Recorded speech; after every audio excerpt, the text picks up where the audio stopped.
Listen here, girl. I know you think it's a game, but it is absolutely not. Okay, this is the energy supplement from Just Move Supplements. That's right. It's damn near all gone, girl, and that's because I had to get that energy up so I can complete the workout, so I can give y'all this body, this transformation, get into it. Okay, and I'm done working out now, so that's why we're moving on to the protein shake. Oh yes, it's already in there, girl. It's already made right here. This is the mixture of the banana pudding, the chocolate cake, and the buttercream cupcake. And you really want to be fancy, you can go ahead and add that blueberry muffin if that's what you want to do, girl. But for me, it's these three right here. Okay, you put that with some almond milk, you mix it all up in honey. Okay, your muscles have gained life, new energy, agility.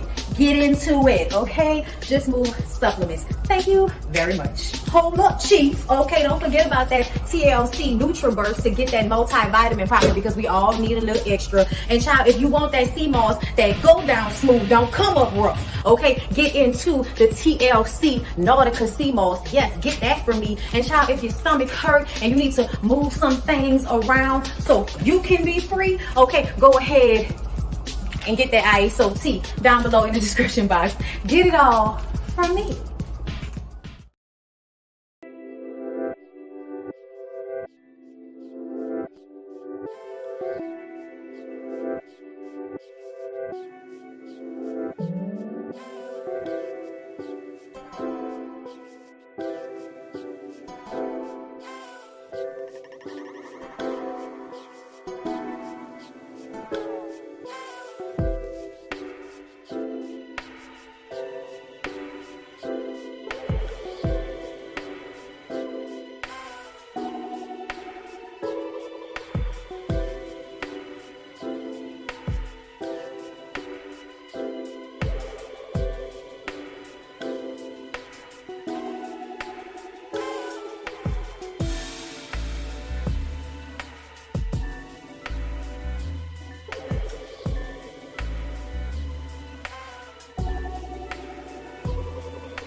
All right, all right, all right.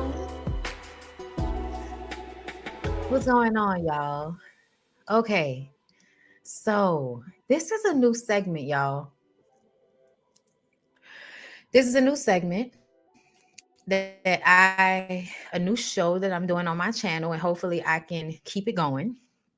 This is Now That We're Grown, Waiting to Exhale. Okay, so just to explain a bit, the premise of this is so that we can discuss old movies that I grew up in the 80s, 90s, so on.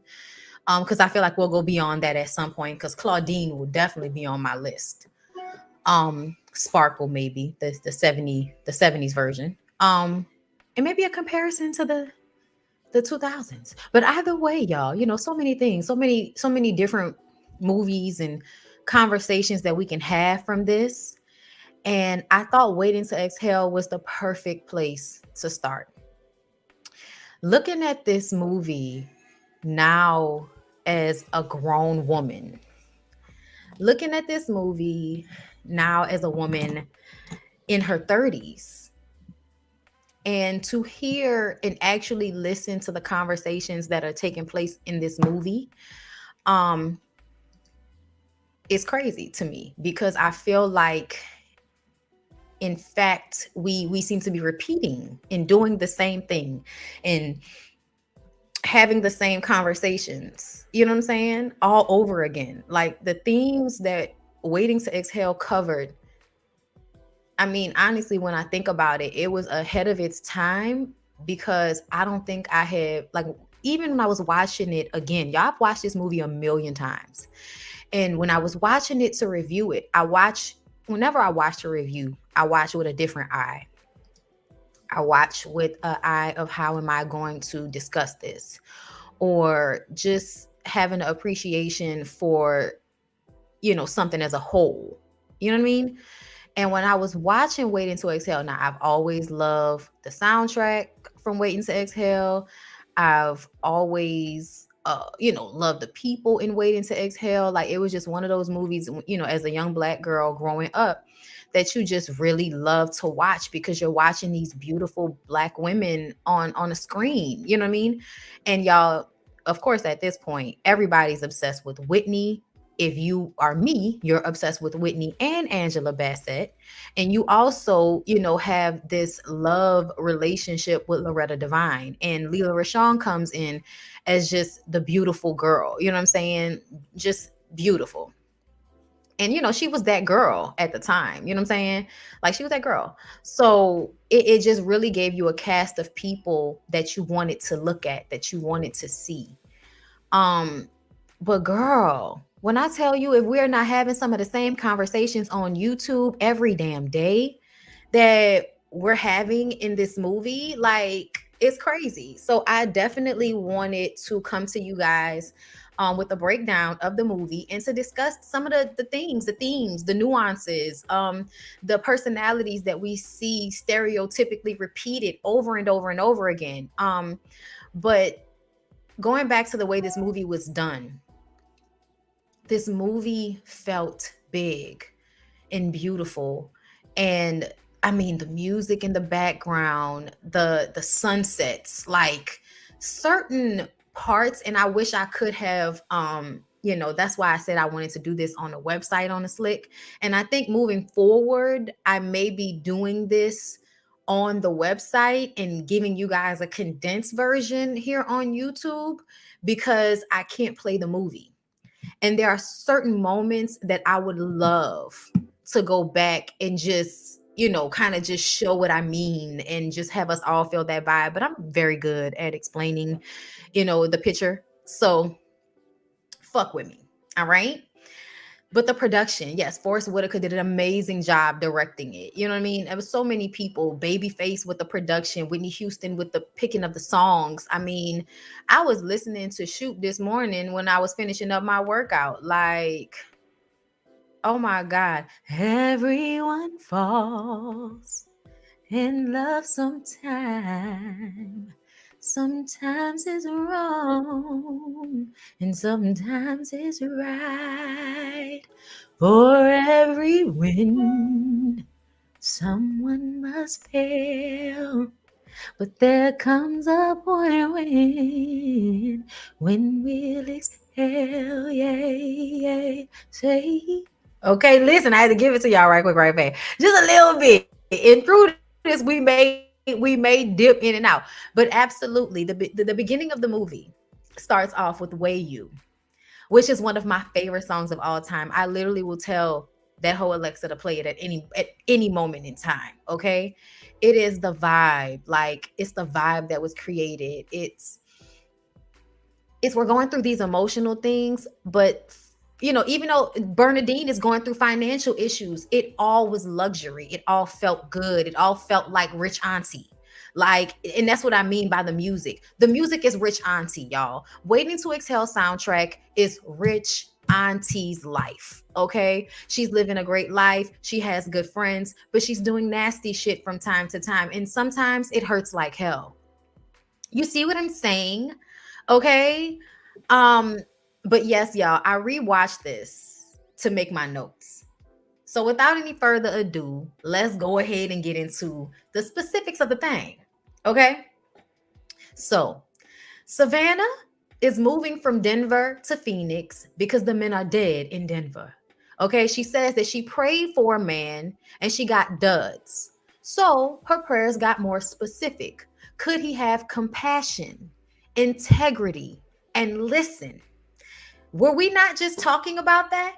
Were we not just talking about how everybody's talking about a high value man is a nigga with money, or a high value man is a man that'll take care of his kids? You know what I'm saying? Like you look at Martell Holt and and I give that as an example because that's somebody who has used them being a good father as a way to pull the wool over people's eyes about who they truly are and what their intentions truly are and what their motivations are. And that's what's important. Your motivations. Why are you doing this? Is it for a selfish reason or is it because you really love the person? Okay. So when we're talking about what's of value in a man, and now we're in our 30s, we're 33. Savannah's 33. I'm 33. We're 33. Okay. So what are we looking for in a man? More than just the finances, because bitch, if I'm moving from Denver to Arizona, I got the bag. I took a pay cut because I wanted to produce, because I'm living my dream right now, girl. And I'm living nice. Do you see me with the drop top driving through the beautiful Arizona desert? Okay. Listening to the cool jazz of Way You. Like, what are you talking about? Like Savannah's life is amazing. Essentially. You know what I'm saying? And what is she looking for in a man? Someone that has compassion, integrity, and who listens. Which, if you look around these days, is hard to find. Okay? Hard to find. Okay? But that's what we're talking about today. We're talking about that same shit today. And I had to pick this out, y'all. And this is why I say I really had to sit and like really listen more than just like watching, like you watch one of your favorite movies where you're in and out. She said, what men are best at is convincing us that we should feel desperate. But I don't fall for that shit. Do you hear me? What men are best at is convincing us what they good at, what they do better than anything else, is to convince us, the women, that we should feel desperate for them. What does that sound like? Who's been doing that? Manosphere, anyone? Listen, listen, Linda. Listen, Linda. I want y'all to understand how, like, now as a grown woman,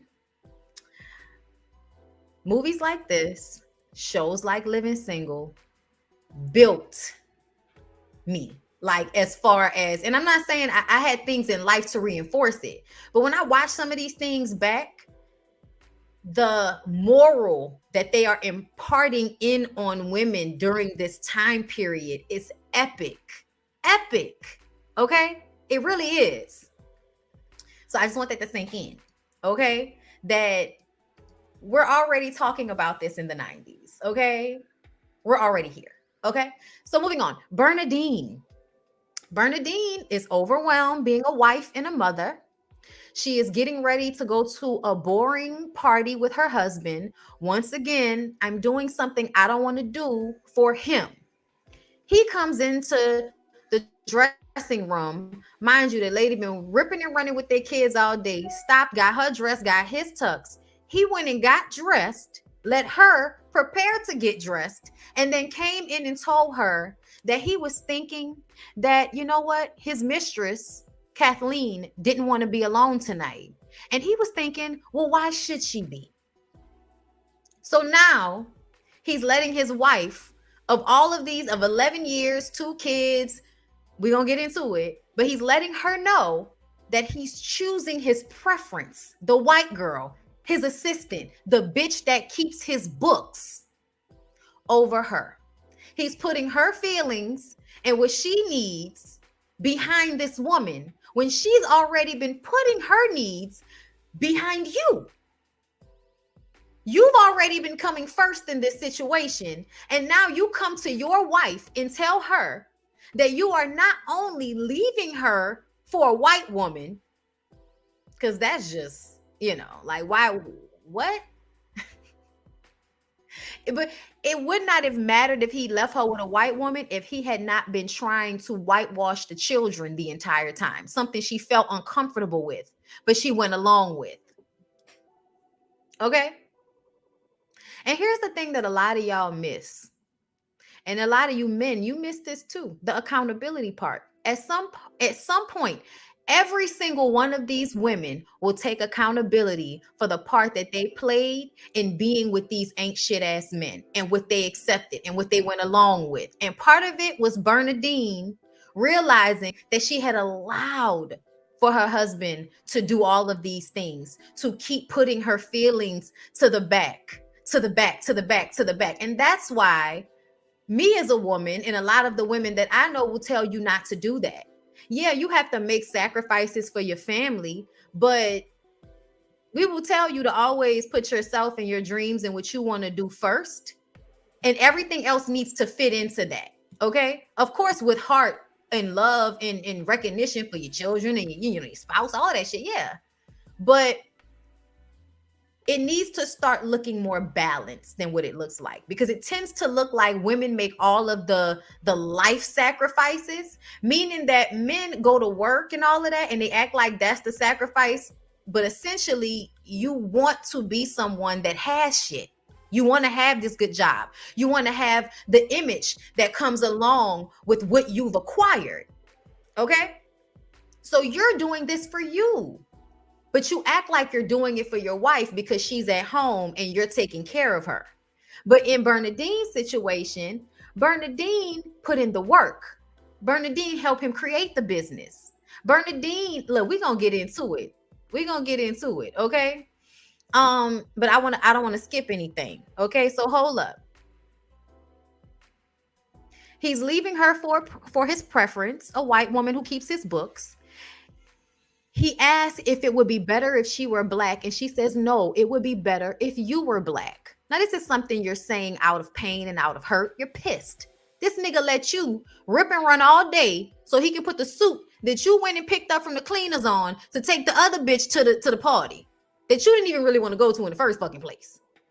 Like, y'all, he knew he was gonna leave that lady all fucking day, and he let her rip and run for him and tire herself out for him, and then sit there and put on makeup and get herself together so he can walk in the room and tell her that he needed to think about the other bitch's feelings first today, after she had been putting her feelings to the back for him. And that's why we say, don't put your feelings to the back like that. Don't do it. Don't do it.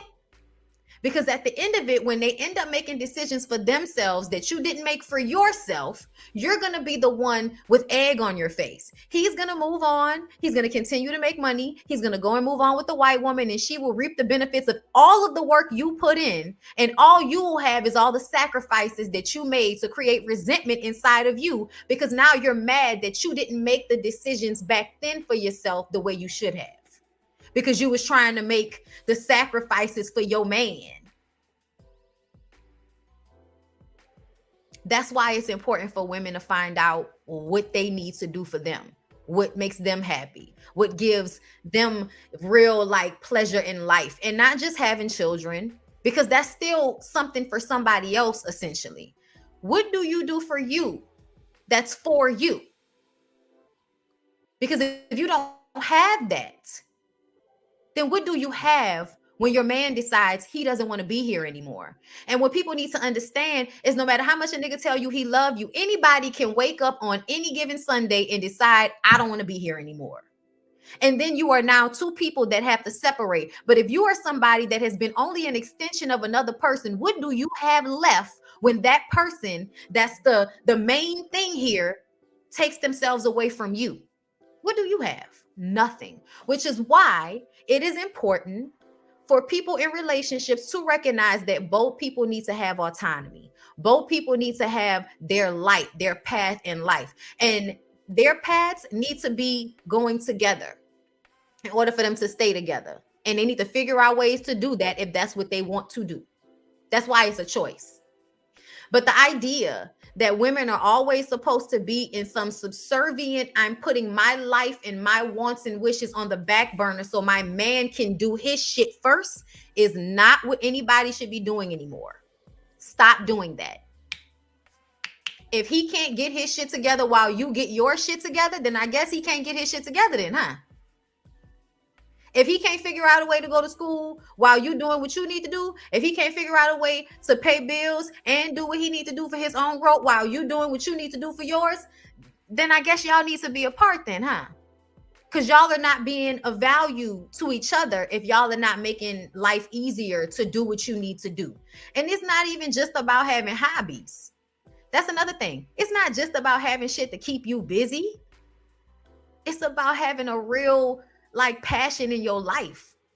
It's about having something that really drives you as a person in your life that will help you continue to move, putting yourself and what you want for yourself first. That way you can make good decisions instead of making decisions that are sacrifices for other people that you end up resenting when those people can't give you the life that you wanted. You know why? Because it's your responsibility to create that for yourself. Yes, as a woman, you need to have your own purpose. Do you hear me?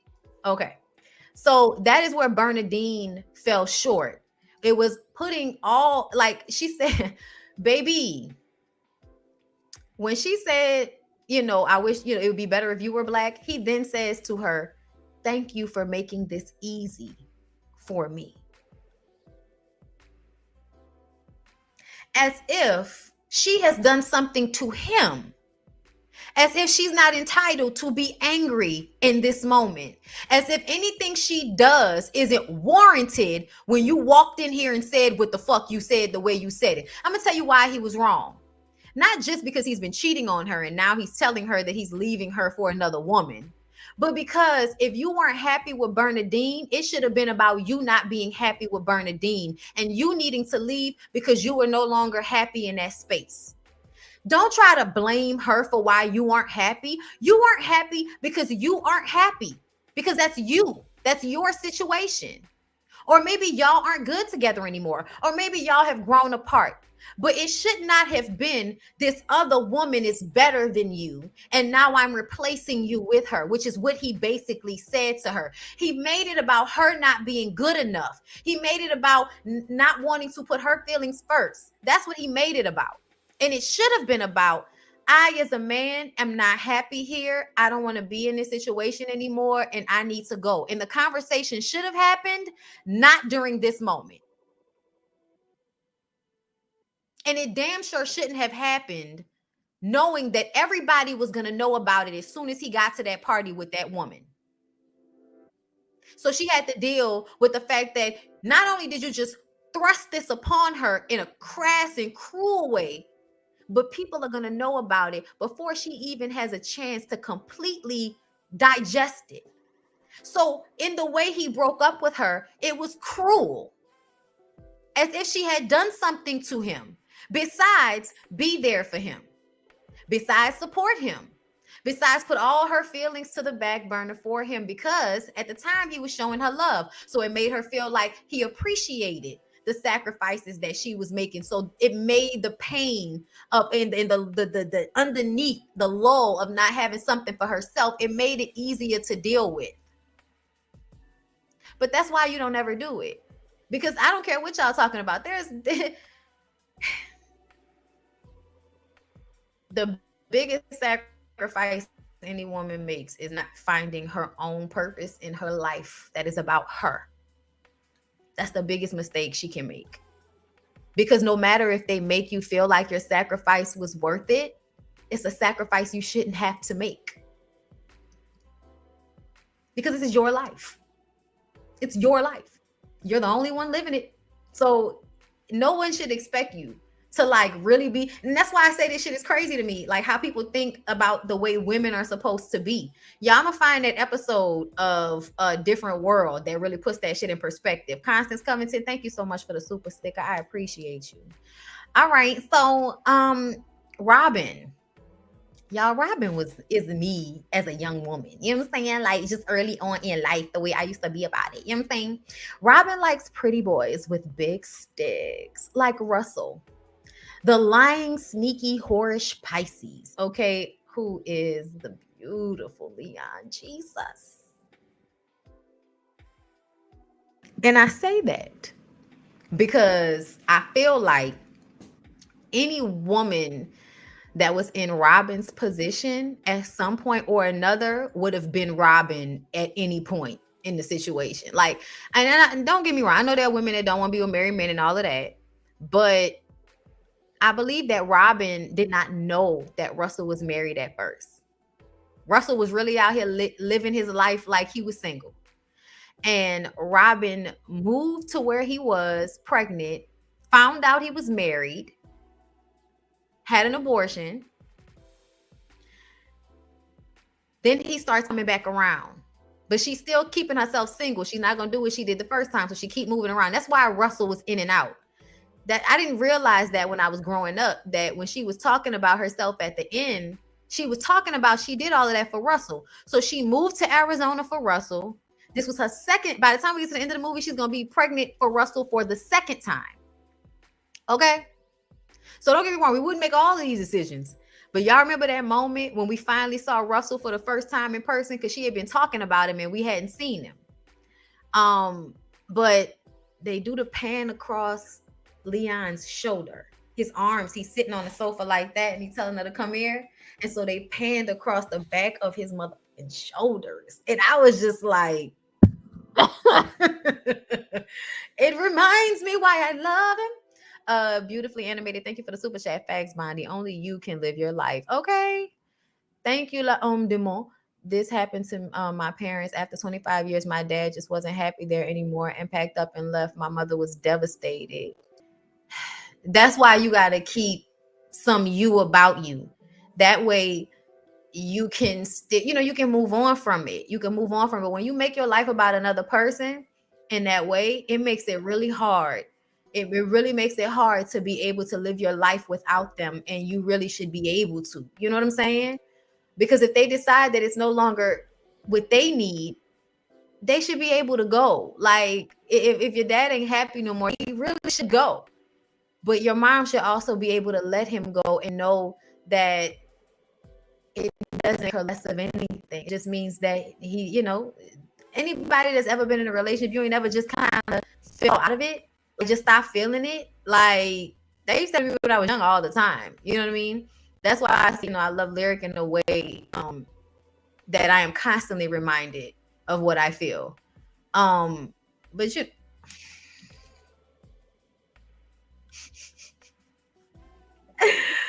Oh my God. I'm gonna call him back because I don't want to stop and pause this live right now. But when I be telling y'all my other worldliness or whatever, that I don't really claim, but sometimes it'll pop up on me. So moving on, y'all. He gotta meet me halfway all day, every day. I understood that because I felt it was weird that he became a truck driver and he was staying away from home more often. Yeah, like people really do get bored. They fall out of love, and it's hard to say that. It's hard to say that. So they stay in the position until they can't do it anymore. And that's why it's important to still have a piece of yourself for you. That way you can deal with the pain and move on from it. Gloria is worried about her teenage son getting hurt on New Year's Eve. He throws in her face that his dad, because she was like, your dad's coming to visit soon. And he was like, I don't give a fuck. And she was like, what's that? He was like, where did he sleep the last time he was here? Basically, like, he only came here to fuck you and then he left. And I haven't seen him since. Okay. So if you want somebody to get excited about his ass coming, then you get excited about it. So now we've got the situation of a Black woman who had a baby by a man that she did not know was bisexual, who now, all these years later, 17 years later, is 100% gay. Okay. And she has basically taken herself out of the running for finding a partner all of these years. I don't know whether she was holding on to him or because she just didn't have the confidence and felt bad about herself. So she just lived her life in a non-romantic way, pouring into her son. And a lot of women do that. A lot of y'all pour into your children when you are heartbroken behind a relationship. And I think it's easier to not put yourself back out there again because you could possibly get hurt again. But the mistake she made, and she realized this, but it took Marvin to show her. But Marvin also had to be a good man in order to show her that you can't be a crass, cruel, fucked up person trying to tell somebody about themselves and think that they're going to listen to you with the open heart. Remember that shit. Okay. But either way, basically, she put all her shit into him. She put all her energy into him. So then he became the companion. So now you have an unhealthy relationship with your son, all because you were too scared to go out there and find someone else. Okay.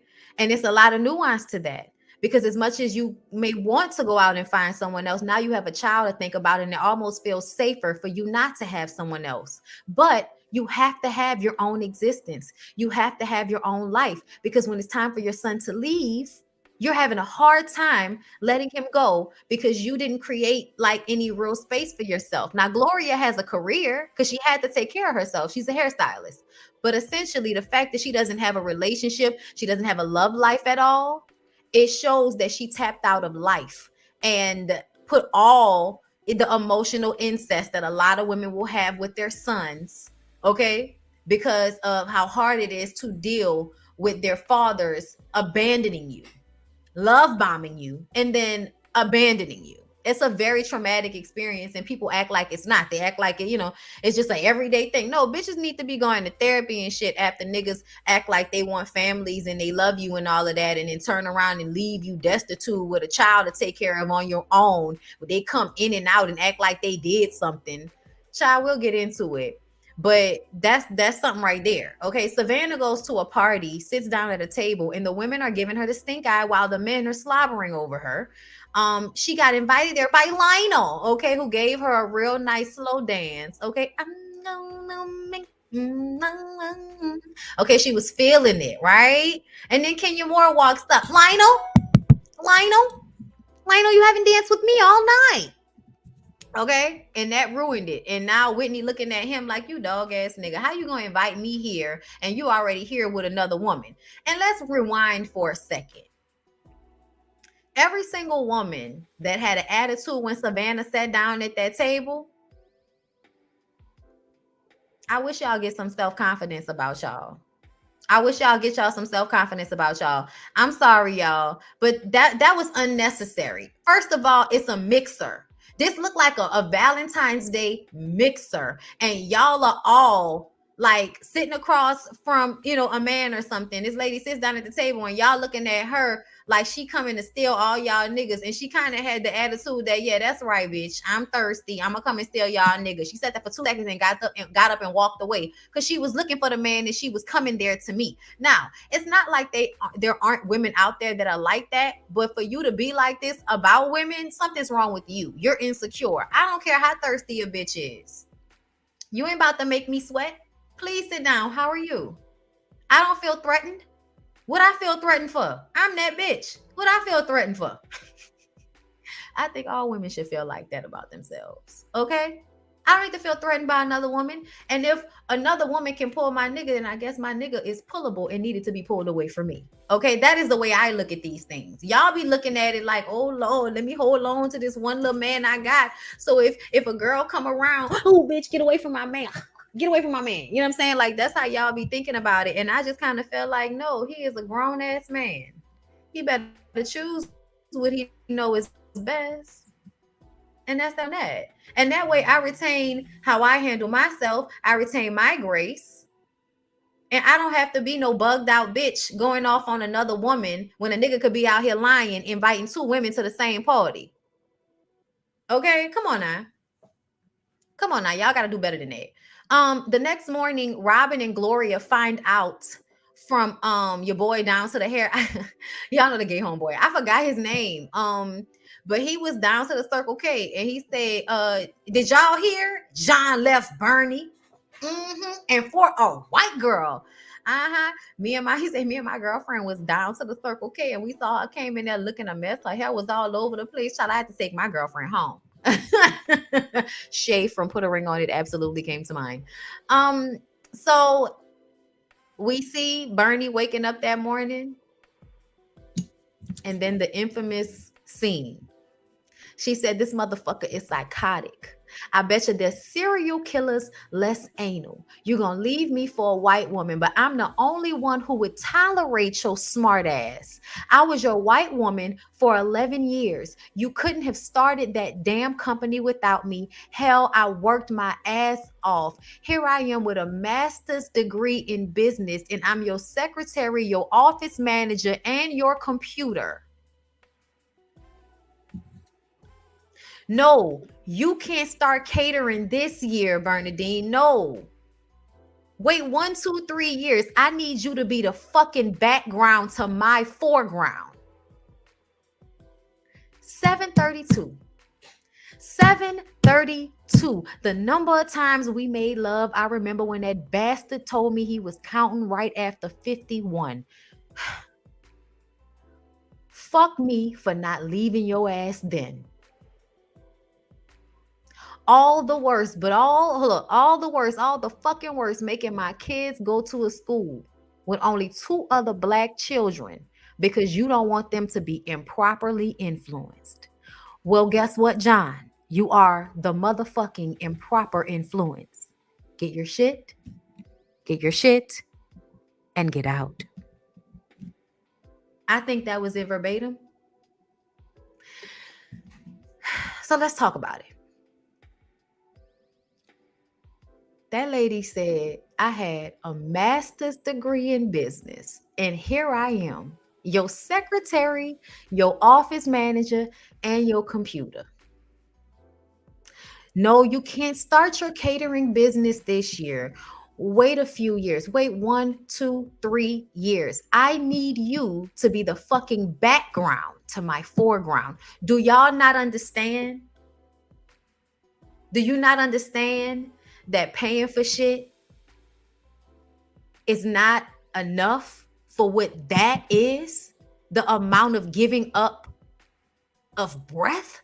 Like, when she's saying that shit, I could feel how it would feel as a woman to have all this education, to want to do things yourself, but love this man. And he's a leader. So you're following him. You're submitting to him. And he's leading you down the drain while simultaneously covering his own ass. Simultaneously covering his own ass. He's hiding assets from her. We're going to get into that. But John was hiding assets from Bernadine after Bernadine helped him build his business. after she continued to put her own business on the back burner so that she can help him retain this image of him being the center of the universe. All for him to turn around and fucking leave her. Do you hear me? And that is why you don't do that.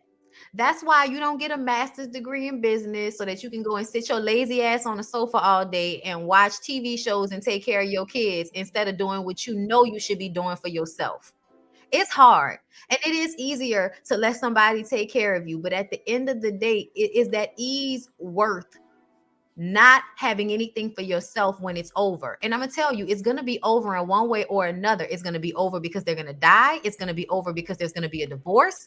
It's gonna be over because your kids are gonna be out of the house and then you're only gonna have the two of you. There's always about 3 good reasons of how marriages will likely end, because they all end, whether in death or divorce. They will all end and you will still need something for you. Okay, so that lady did all of that setup for her life to find a old Delilah ass nigga to get with, to help build, so she could forget about what she needed to do for herself, for him to leave her for a white girl and then try to hide shit from her so that she doesn't even get what she helped acquire. Y'all know John offered Bernadine $300,000. You didn't have a motherfucking thing before you got with her. And you offered her $300,000 when y'all are obviously millionaires. They live in a mansion in Arizona. Y'all heard her say that the mortgage was $5,000 a month.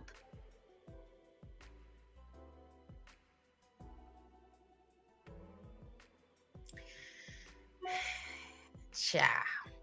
Moving on. So Robin, very interesting. Robin is having an awkward sexual experience with a sweaty, thick man named Michael. Okay. Michael is unattractive to her, but Robin is doing what a lot of women do. When you are constantly chasing what you find physically attractive and you keep getting your heart broken, your face cracked, you decide that, okay, I'm going to give the so-called nice guy a try. Because that's what Michael represents. Michael represents the so-called nice guy that you would overlook for the Leon. You know what I'm saying? Here's the thing though. Michael is just as shallow as the Leons of the world. He's just less attractive. So if he fits into the good guy role, that makes him attractive because he has money. But he's, you know what I'm saying? Got money. You be a good guy, then you can get you a beautiful woman, because beautiful women are normally damaged. So you can give the beautiful damaged girl what all of the other crass fucked up niggas couldn't give her. But it's not about her. It's not about loving her. It's not about building something real with her. It's about acquiring her so that you can use her to make other men see how valuable you are. Because that's the way men use women. A lot of men use beautiful women as a bargaining tool with other men, right? So Michael was rushing Robin. Robin is having, okay, we're gonna go. I'm setting it up for y'all. I'm setting it up for y'all, but that's basically what the situation is. Okay. You go through this very uncomfortable situation, which you felt like was a sacrifice, right? Because this nigga's sweating on you. He don't know what to do. He's not taking your clothes off. He's laughing. It's weird. You know, he has a weird, dirty looking tan shirt on. Like, it's all weird. And then he puts the condom on. You don't get to see the dick, because we can always take a fat nigga if the dick is nice. Okay. And look, okay, Fonzo gives me fat nigga with a nice looking dick. You know what I'm saying? That's why the hoes go up the way they do. You know what I'm saying? But that's another conversation for another review. But either way, he's sweating all over her. He hurry up and sneaks the condom on so she couldn't see what he was working with. Then he slips it in. She didn't know if it was in or not. And then he gives her all, these little short dick pumps that she not even really feeling like that. And he's like, oh yeah, oh yeah, oh yeah, doing all of that shit. She like, what the fuck? Like, his eyes are closed. He's nervous. He doesn't know what to do. He's uncomfortable. And because he doesn't know how to handle the situation, he just dives in. just dives in. He's not paying attention to her or what she needs in the moment. It's not until he's looking for validation that he did a good job that he actually pays attention to the fact that she's not happy. And he asked her how she feels. And she's like, how I feel about what? Okay, you ain't even see how I was feeling this whole time. This shit went by so fast. Kind of nigga don't know that you just did a bad job when you nutted in less than 5 minutes. How you don't know you did a bad job? How you don't know that? That shit didn't even last but 2 seconds. How the fuck you didn't know? Talking about, yeah, I love it when you call me Big Papa and she and all of that. Like, give me a motherfucking break. Like, what are you, 16? How could you not know that she wasn't enjoying that? It's because you have no care whatsoever for how she feels. It's not about how she feels. It's only about how she feels when it comes to manipulating her or acquiring her. So that's what when women be talking about niggas being disingenuous, okay? And don't get me wrong, of course there are women that are disingenuous emotionally. Like, they will try to be with a man who has money and they know they really not feeling him, okay? But I feel like when women do it, they a lot of times in a Robin's situation, you're doing it because you're hoping if you give another type of man a chance, you'll get a different result. It's not so that you can trick them into falling for you. And to me, when he then turns around and realizes when he's looking for validation that she was not pleased, and he asked her what she wanted, and she told him, I just want to be happy. I want to take long weekends. I want to, go out to eat every now and again. I want to have a family. You know what I'm saying? Like, that lady was asking for nothing too difficult, nothing too tough at all. Like, if you love your person and y'all like being together and y'all both working and making money, there's no reason why y'all wouldn't go out to eat when y'all got home from work. There's no reason why y'all wouldn't go on trips when y'all, got the money together and the time off. There's no reason why y'all wouldn't do those things together. So that's not something that, that's not a hard ask, but it's a hard ask when you've only been with men who want to be with you for sex. And Robin being a beautiful woman, men only usually want to be with her for sex, or so she can be an arm piece, so she can be propped in front of other men like, oh, look at my pretty thing that I have. You know what I'm saying? Like, that's the way they see her. And she wants someone that actually cares about what she wants and what she wants to do. And he said that he could give her that. And in the moment, she allowed herself to be vulnerable to him. And then she instructed him on how to make love to her. And she actually allowed for herself to be in it and enjoy it, right? It worked out for her in that moment. We're going to come back to them. But just remember that, right? Because I feel like that was a real moment. I don't feel like in any way, shape, or form Robin was being disingenuous about her feelings. She wasn't really into him, but she was gonna try, right? They, because usually women have experienced this. You don't be that attracted to somebody, but they're persistent. They have other things that you like about them. You may not be as attracted, and then you have sex with them, and the sex is good, and then that's like, okay, well then you start to feel differently because dick is dickmatizing. Okay, if dick is good, you will change your mind about somebody. You could have not really been that interested in a nigga and let him put some magnificent dick on you and watch how you'll change your mind. Or let him eat the box real good. Watch you'll change your mind. You know what I'm saying? So I feel like she's a walking trophy. Exactly. But it worked out in that moment. But I say all that to say, as much as men like Michael will reduce Robin down to being a woman that only wanted him for his money and what he can do for her. You see what I'm saying? But it wasn't really like that. You know what I mean? So moving on, Savannah goes to see Bernadine and she's watching an anniversary party video of her and John. And she thought that she said, I thought if I gave him what he needed, he would give me what I needed. But she let him control too much of her life. And she can't pretend like it's all his fault. That's the accountability moment. Do you hear it? Do you hear the woman taking accountability? Y'all remember how a lot of those men talk about, oh, y'all, they use Waiting to Exhale as a movie to show how women would bash men, right? Instead of women showcasing the pain and the discomfort that they've been in our society for a while now, being the lesser of the humans. Okay, that's how we've been treated. We literally are still fighting for y'all to leave us the fuck alone and pay us the equal amount of money that y'all give to other people for the exact same for men for the exact same job. We're arguing with y'all right now for equal pay, and we're arguing with y'all for control over our bodies. We don't live in a world where everybody's equal. I just finished watching a video where I heard somebody say men and women are not equal. Okay, because they don't do the same things in life, so they're not equal. Okay. So at the end of the day, that's still a conversation that we're having. It's a setup. It's a setup, if you ask me. You put women in a position to feel like they should want a man to take care of them. Everybody talking about, oh, I want a man to provide and protect so I can submit. And really, what it turns out being is I want to not have to do anything. I want him to do all of this like money making shit for me so I can just chill and be mother and be wife and do those things. So those things are hard too. It's not just chilling. But then what you find is that there's something missing in that, because that's not really about you. That's you deciding to be of service to other people and foregoing whatever your passion and your need for yourself is. It's giving up something in exchange for money. And money is not that valuable. I'm sorry, y'all. Money is not that valuable. It does not equal to giving up your life's purpose, dream, whatever. That's not it's not equal. It's not equal because the men don't have to give up that so that they can have family and wives and someone to love. They don't have to give up any of that for that. So why should women? Why?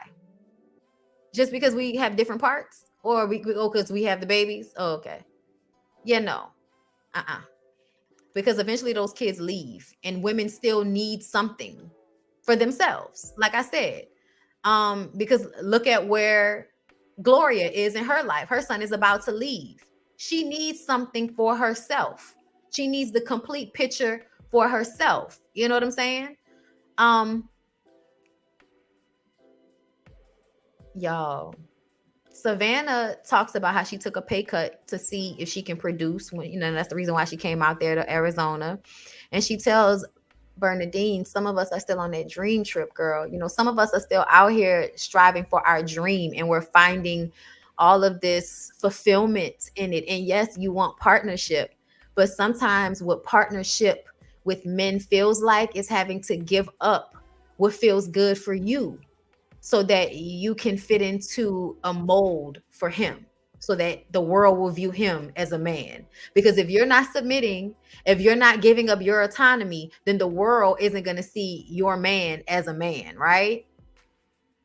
It is really fucked up when you think about it. A lot of the things that women do when they submit to men is for the image of men to other men. It's not really for the betterment of their relationship. It's not even good for the dynamics of the relationship. But what matters to the man is how he's viewed to other men and how his relationship and his marriage and his family is a part of the image that he's projecting. That's what's important. You know what I'm saying? I don't know who that is.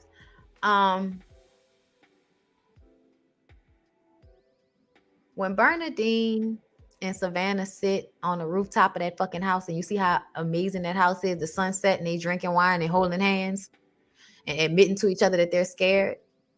The other thing about this movie was teaching women the value of other women. Thank you. What is it? Kamari? Summer? I don't know how to pronounce it. But thank you for the Cash App. At this point in my life, I have found myself having bonds with not only, you know, the women my age in my life, but also paying attention to the women in my family.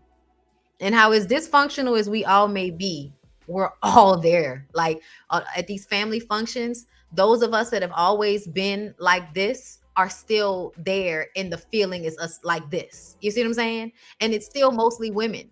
You know what I mean? And I feel like there's still something like so amazing and magical about the support that women give to each other.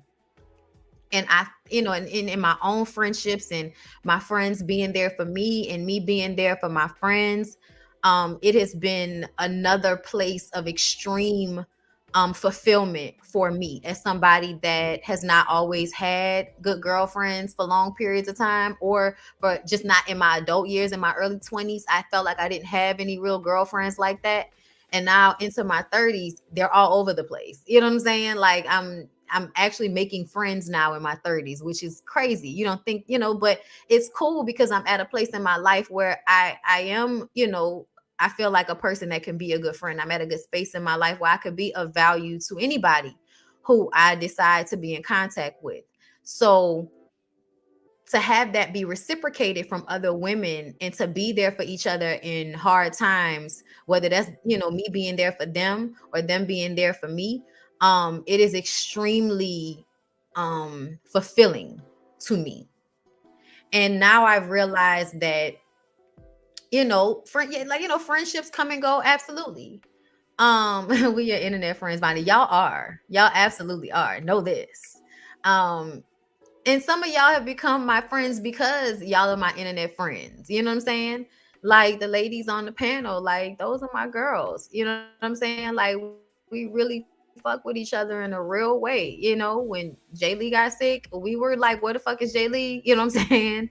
Me and Jamie and Niecy, talk about personal shit all the time. You know what I'm saying? So like it definitely is like a friendship like that. When we tell y'all we really friends like that, like that's how we feel about each other. Um, and I have my other friends in real life that I have those relationships with. And like I said, it has been the most beneficial, beautiful thing for me.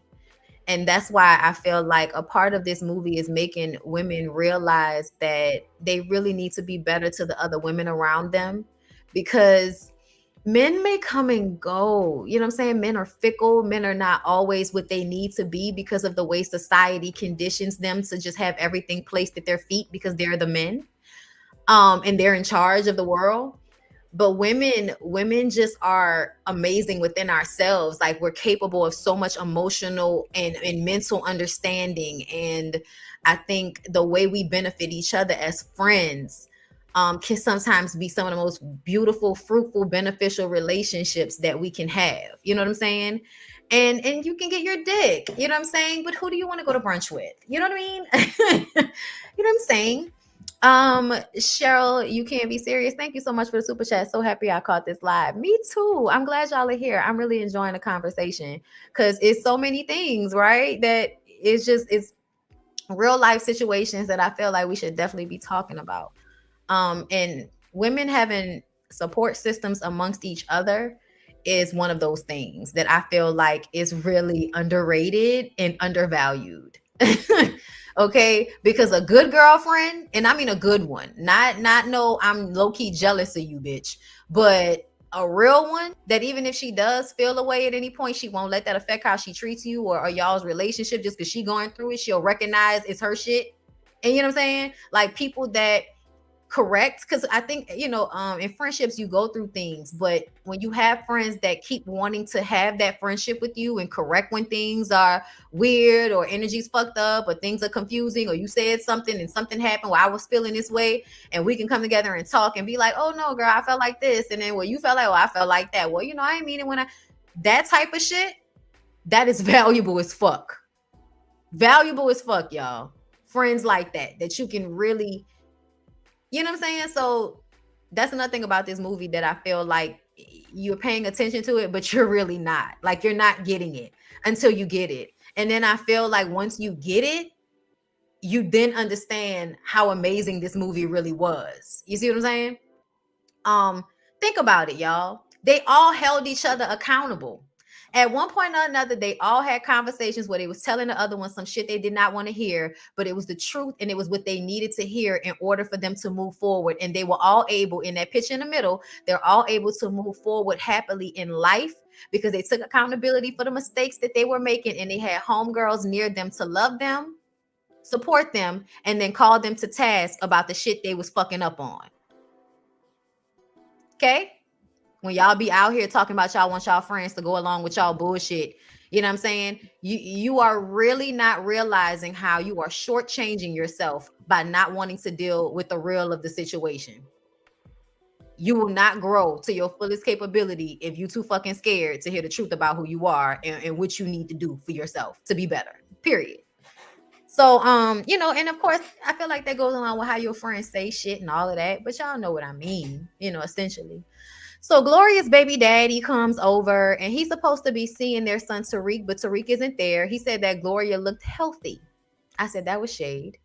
And then he doesn't realize, seemingly, I thought it was weird that when he was sitting there, he was kind of like, well, you look healthy. And he's kind of sitting there waiting. And she's like, he's like, well, where's Tariq? And she's like, oh, he's not here, but he'll be here tomorrow. Like, you could tell that she kind of like tricked him, but then you could also tell that he kind of expected her to try to fuck him. He did. He expected it. And then once he realized that's what it was, he gets up to walk away, like almost disrespectfully. I feel like, yeah, she was tricking you to fuck you, but ultimately the last time you was there, you fucked her. Did you not? Okay. Anyway, he says as if he said, I don't know why I keep doing this. Thank you, Crystal, for the cash app. He said, I don't know why I keep doing this. He's almost grown. What the fuck do you mean you don't know why you keep coming to see your son that you're not even there for? That nigga was fucked up. Okay, something was wrong with him. All like gayness, bisexuality aside, something was wrong with David. David needs therapy, because the fact that David thinks that he doesn't, the fact that was a thought. Oh, you don't understand why you keep coming to see the son that you hardly ever see. You really do think your absolute bare minimum of coming to drop in, fuck your ex, and see your son for a day or two over the past, decade? You feel like that was enough and that he should have been responding to that. Right. Okay. Whoo, Lord. Eccentric Rain, thank you for the super chat. Thank you for this live. Watching this movie as an adult, there are so many nuances. There are. Ooh, Celebrity Chef Dinner, May 19th. Ooh. I was always big confused by them mentioning Gloria's weight, because I never saw her as big. Because in Hollywood, she was not. She's had big titties. Thank you, Latoya, for the super chat. Finally caught a live. Thanks for the awesome content. Oh, no problem. I love you guys. What? Hold on. I want to see what you said. My therapist told me to have the hard conversations regardless if I want to or not, because it helps a lot. That, yes, my therapist tells me the same thing, and it's still so hard. Thank you, Kaylina, for the super chat. Bondi, you are a literal angel. You don't know how on point this conversation is for me. I filed for divorce 2 days ago. Bless everybody in the chat, and most of all, bless you. Oh, thank you so much. And prayers out to you, love, because I know you've been in the Discord. We've been talking about it, right? I'm going to pray for you, girl, but stay encouraged and stay lifted. Move forward.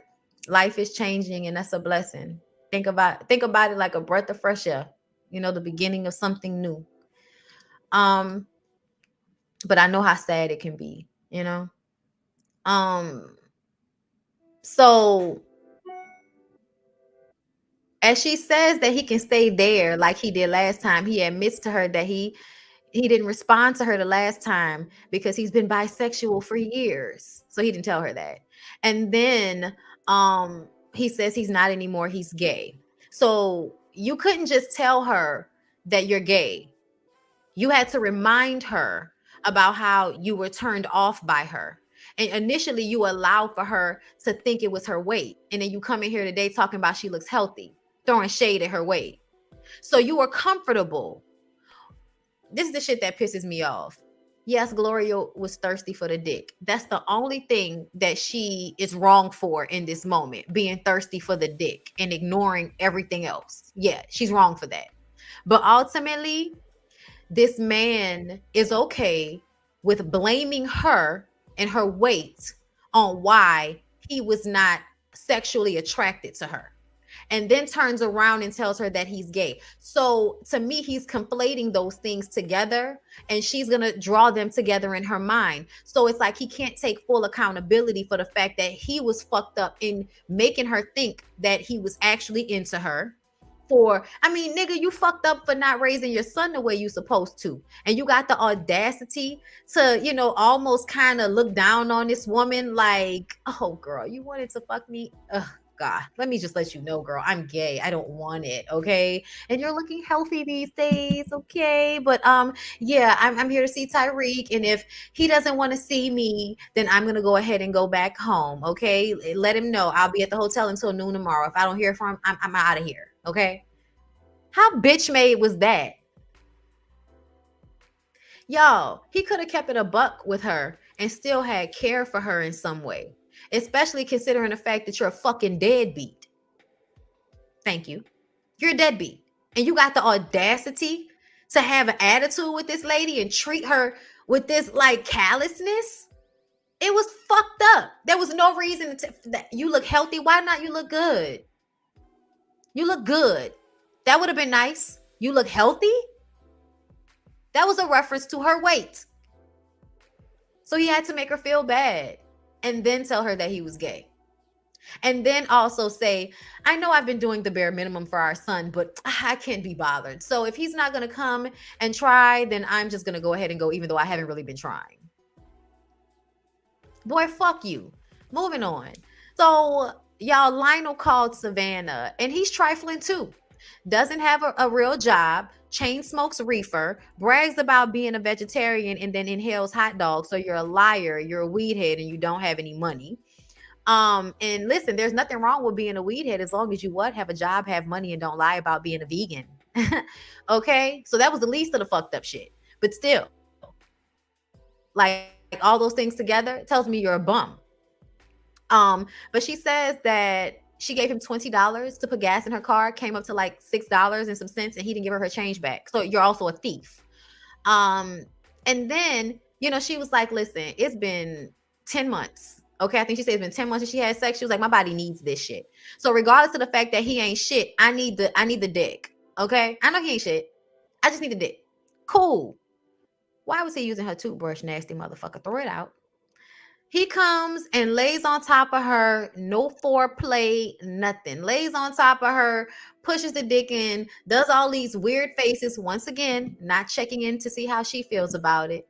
Not seeing how she feels about the dick at all. Just all it is about him. He needed to get his rocks off. He don't rub his little dick on her. You know what I'm saying? Skeet, skeet, skeet. And now she's a keeper at the fucking zoo. So we're not calling Lionel back because we were letting you get away with all of this bum shit and you don't even have good dick. And that's another thing. Like, you niggas don't even realize you're a toss-up. No matter what we do, your dick is a toss-up. Women are always going to make you bust. At the end of the day, if you are sexually attracted to a woman when you meet her, she can make you bust a nut. We can be sexually attracted to y'all, and you will absolutely get on top of us and rub your little dick in the inside of our leg, think you did something, and we will be laying there feeling confused and physically upset. Just all kind of ways upset. You got the finishing line, and that's the norm. There are more women not having orgasms than women who are. You niggas, y'all, sex don't end without y'all busting a nut. There's rarely a time where a man can say, yeah, I didn't finish because I was just turned off. If you didn't finish, it's because your dick not working no more, and you need to go get that checked out. But the fact that women have to deal with you niggas being a toss-up when we're a sure thing, that's another reason why nobody should be out here just taking any old thing from you niggas. And y'all acting like sex between us is an equal trade. You want to talk about something not being equal? You want to talk about something not being equal? There is not an equal expectation that both people are going to be pleased at the end of this encounter. So why should I even engage? What? She went through all that with the expectation that the sex was going to be good. And it wasn't. You niggas do all of the shit y'all do, and guess what's going to happen? You're going to bust a nut. And we sometimes can't even get that. Talk about motherfucking equality. Fuck out of here. Okay? We should be treated better than you. We should. I'm sorry. There are too many factors. Okay? Since y'all want to be out here being unbalanced. We was trying to share, but y'all don't know how to act. Okay? Anyway, child, all of the makeup during this time frame wasn't that great. the 90s was a terrible time for pigment in makeup. So anyway, Bernadine smacked the shit out of John's mistress Kathleen in the middle of a meeting at his office. She says that she had been to the bank and saw that he cleaned out all of their accounts. She asked, what is she supposed to do for money? And he says that he gave her the house, now she can sell it. Now this was him getting revenge on her for burning up all his shit, and then the stuff that she didn't burn, she she sold it for like $1. You know what I mean? And he was really upset about that. And I'm like, son, the fact that you left all your shit home with her when you decided to leave to go home to the woman you were leaving her for, that's on you. That's on you. Do you know that whenever a woman is going to leave a man, she usually has her shit with her already? She's already out the door. Normally, women will never tell a man they're going to leave them before they actually leave them, because we can't trust that you niggas won't destroy our shit, or that you niggas are going to act right when we tell you that we leaving. So the fact that he had the gall to leave all of his shit there with her after giving her his ass to kiss, I don't know what you thought was gonna happen, but that was stupid on your part. I'm still not gonna be mad at her for burning up your shit. It felt like justice of some sort to me. Tammy Gordon, thank you so much for the super chat. Nothing but love. Preach Bondy. I'm on one today. Okay. His Melody Hope, i.e. Melody Hope, planning her stuff on Martell. All smart women plan their exit strategy, because we cannot trust that you niggas will act right, because y'all view y'all women as objects. Like, no matter what anybody wants to say, you view your woman as your possession. So whenever your possession decides she doesn't want to be there anymore, we don't know what y'all might do, and y'all stronger than us, so we don't know. Okay, but y'all know we can't do nothing to y'all, and a lot of y'all presume we won't stab your ass. So yeah, you're gonna leave all your shit at the house with her when you go off and ride into the sunset, and then won't be mad about the shit that got burnt up in the process. Boy, you dumb. But yeah.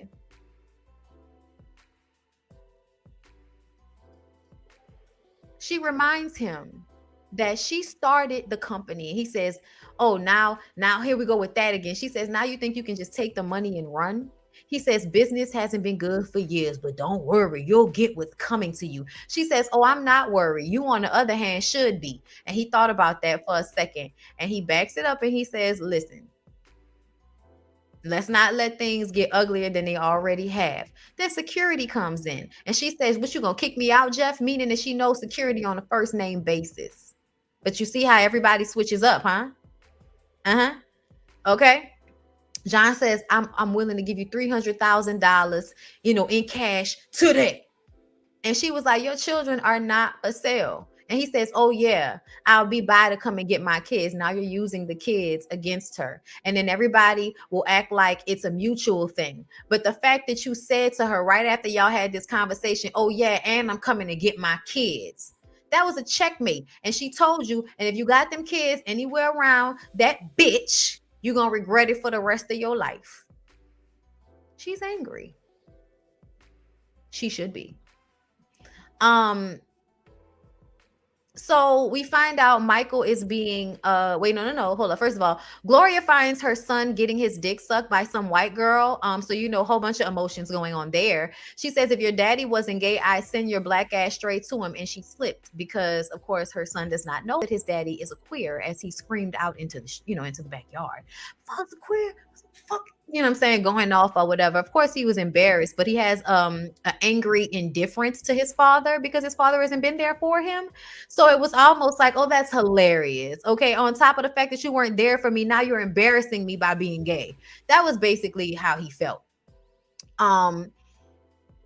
But he's supposed to be going out of town to Spain for to be a part of a orchestra, because he plays the saxophone, and she's scared to let him go, of course, because he's her companion, and if he's gone, then she's really by herself and she doesn't have anyone, and she's made her whole life about him. So what the fuck she gonna do? So you see how you will stop your children from living out their dreams and the things that they should be doing with their life. Like, you a black boy from Arizona, girl. If you don't send that nigga to Spain and let him see some other things and experience other things in life, I can't imagine anybody would think that's a bad thing for a 17-year-old to get that type of opportunity, unless you're a mother that has centered your life on your son and see him leaving as you being, thrusted out into the world and, alone, basically.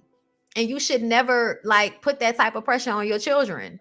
Like, no, you should never be that scared of being alone. I'm sorry, you really shouldn't. Figure it the fuck out, but don't be that scared to be alone, girl. They got way too much shit for you to be out here doing. They got too many people on the internet you can talk to, girl. Niggas be on live 24/7, okay? All over the place.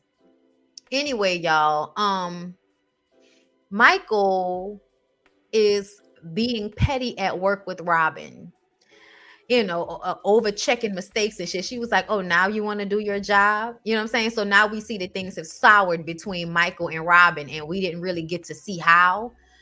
Bernadine has to go see a lawyer, and she says that she just wants to be okay. She's not asking for a lot. She's like, I'm not trying to get rich off this. I just want to be okay. And after she leaves the lawyer's office, she goes to get a haircut. And Gloria didn't want to cut her hair because she'd been growing her hair for 11 years. She was like, oh, now Gloria's sitting there with short hair her damn self, but don't want to cut her hair. That's another thing, how attached y'all be to long hair. Do y'all know how many people, as bad as I am, as beautiful as I am, they will not look at me because my hair isn't long? I don't care, but I'm just saying I've noticed it. And I also feel like, man, fuck you. It's hot as monkey pussy out here. And I work out every day. Like, what I look like worrying about how you feel about my hair? I know my nigga like it. Okay? And that's really all that matters. But that's how much people be tied into other people's hair. You know what I'm saying? And so she a hairstylist with a pixie cut and arguing with Bernadine about cutting her hair off. Okay? So they cut the hair off only after Bernadine had to cut the hair her damn self for her to do it. And then they go down to the bar, okay? Because now it's time to have a good time. All right, we down to the club after work. Dance. Okay? Bernadine finds her a married man who used to play pro ball to go and flirt with. And she ended up starting an affair with him. She really didn't mean to. She just meant to get her back scratched a little bit. And he got pussy whipped and start, paging her all hours of the day and night, showed up at her house unannounced. Her daughter answered the door. Girl, that freaked her out, right?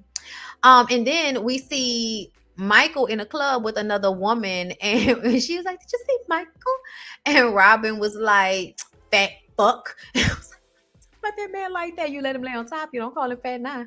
But either way, basically she said that they had only been talking for a couple of weeks and he was talking marriage, and so she dropped him. You know what I'm saying? But I think that it was because he was pressuring her, because he has the thirst to procure her, because it's not about getting to know her, it's not about really forming a bond with her, because he's insecure. So he would much rather dangle money in front of her. Okay, like it's like, hurry up, here's the money, hurry up. And then if you don't come and get in the box fast enough, the nigga is mad. You know what I'm saying? So I personally feel like his attraction to her wasn't about getting to know her, and him rushing her made her feel away. Because it's like, nigga, first of all, I'm already not even into you like that, and now you rushing me. Like, if you can hurry up and rush me into a relationship, that means I can't leave you. But that was what he was doing, which is why it felt uncomfortable for her. Yes, and he's that type. He's the high value man, right? He's the one with money.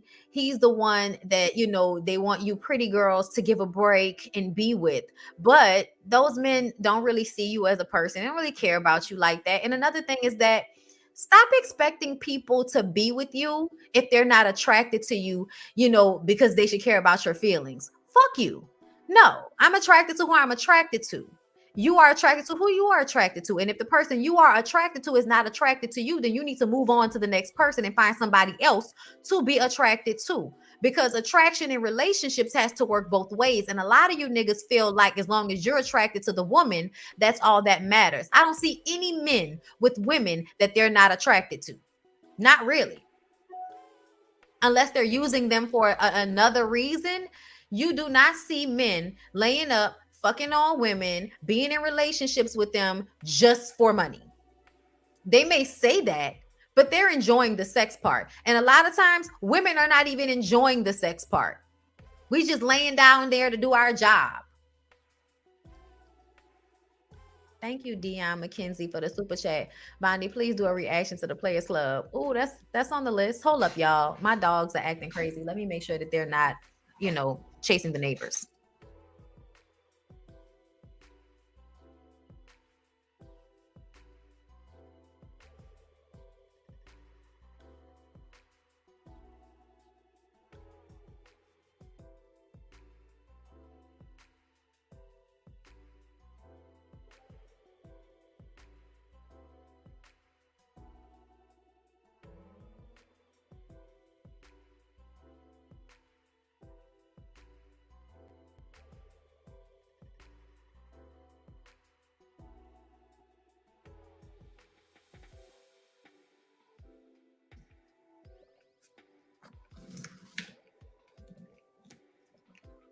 Okay, y'all, I'm back.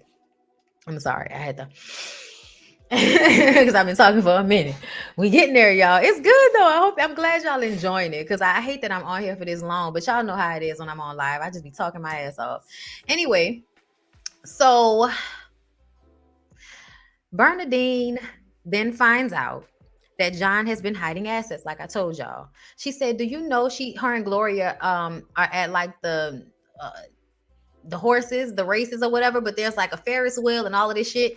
So Bernadine tells Gloria that she found out through her investigation this nigga John had an apartment building, 200 acres of land in California, and a vineyard in Arizona that she did not know about.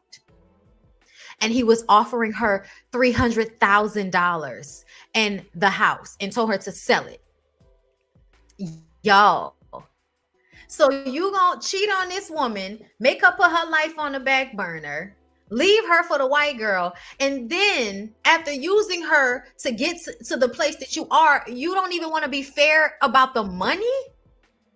She got 2 of your kids, and you don't even want to be fair with her about the money. That's how you niggas are. That's how y'all are. How unfair is that? You hurt her. You cheated on her. You left her. You did her wrong. You used her. You allowed for her to put her shit on the back burner. You requested that she put her dreams behind her for you. You made her not have any money. And now you're going to turn around and offer her $300,000 while you're hiding 200 acres of land in fucking California? In a wine vineyard? In an apartment complex? That's passive income. That's money coming in with you not doing nothing.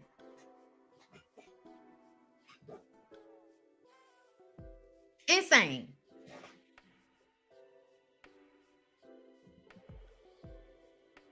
Somebody walking around and shit, and I hear my dogs barking. I just want to make sure they're not, moving. Like the unmitigated gall, the entire, like that's insane, y'all. Insane. All he had to do is be like, "Look, Bernie, I don't want to be together no more. And I just want to split everything down the middle and go." That lady would have been hurt, but it would have went down. Look at the way you did her. He dogged her out.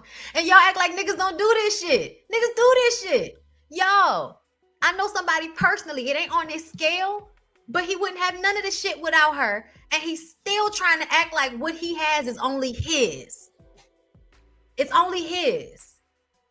Even though he wouldn't have it if it weren't for her. But he's still trying to act like, "Oh, you trying to take stuff from me." Not, this is our shit that we need to now split up since we're leaving each other. We're leaving. We're parting ways. Niggas who don't have nearly as much money do this type of stuff to their BMs, to their ex-wives. Do you hear me? In real life, I know somebody right now that's going through this. That we sitting up there looking at the nigga like, what are you even talking about? Because he don't want to have to give her anything.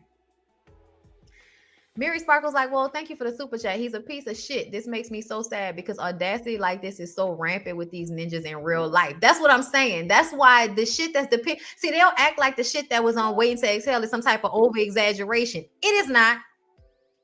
It is not. It's not. Okay. Anyway, moving along from there. So they discussed, what happened with Bernie and the married man. And Gloria says, you wrong. And she said, see, Gloria, that's why I didn't want to tell you. I'm not like you. I need somebody to hold me, even if it is a goddamn lie. And Gloria was like, oh, you're not like me. Oh, okay. Right. And that was hurtful. That was hurtful. And she was fucked up for that. You know what I'm saying? That shit was hurtful. You know what I mean? Because at the end of the day, what does that even mean? I'm not like you. So you think I'm over here like ignoring married men hitting on me because I don't need affection? Like, what you think going on? I understood what she meant though, but still, it was tough. That was a hard thing. I mean, first of all, it was hard for Gloria to tell her she was wrong, but it was also wrong for her to turn around and try to act like in some way that making a better decision, she just couldn't make a better decision because she needed that so much. No. You made a bad decision because you felt like somebody fucked over my marriage. Why I can't fuck over there? Or somebody else's marriage. He won't fuck me, so what? I'm sorry, y'all. I gotta go get them because I hear them too loudly and I don't know what's going on. And last time I stayed up here, the nigga fucked up my air condition. So I'll be right back.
Yeah, y'all. The other day, y'all, they broke my air conditioner, Barack. So anyway, thank you for the super chat. I side-eye Michael Beach to this day. He was always cheating. He was. He cheated on Soul Food too. Thank you, Caramel Amazon 61 for the super chat. Love you, Bondy. This live is amazing.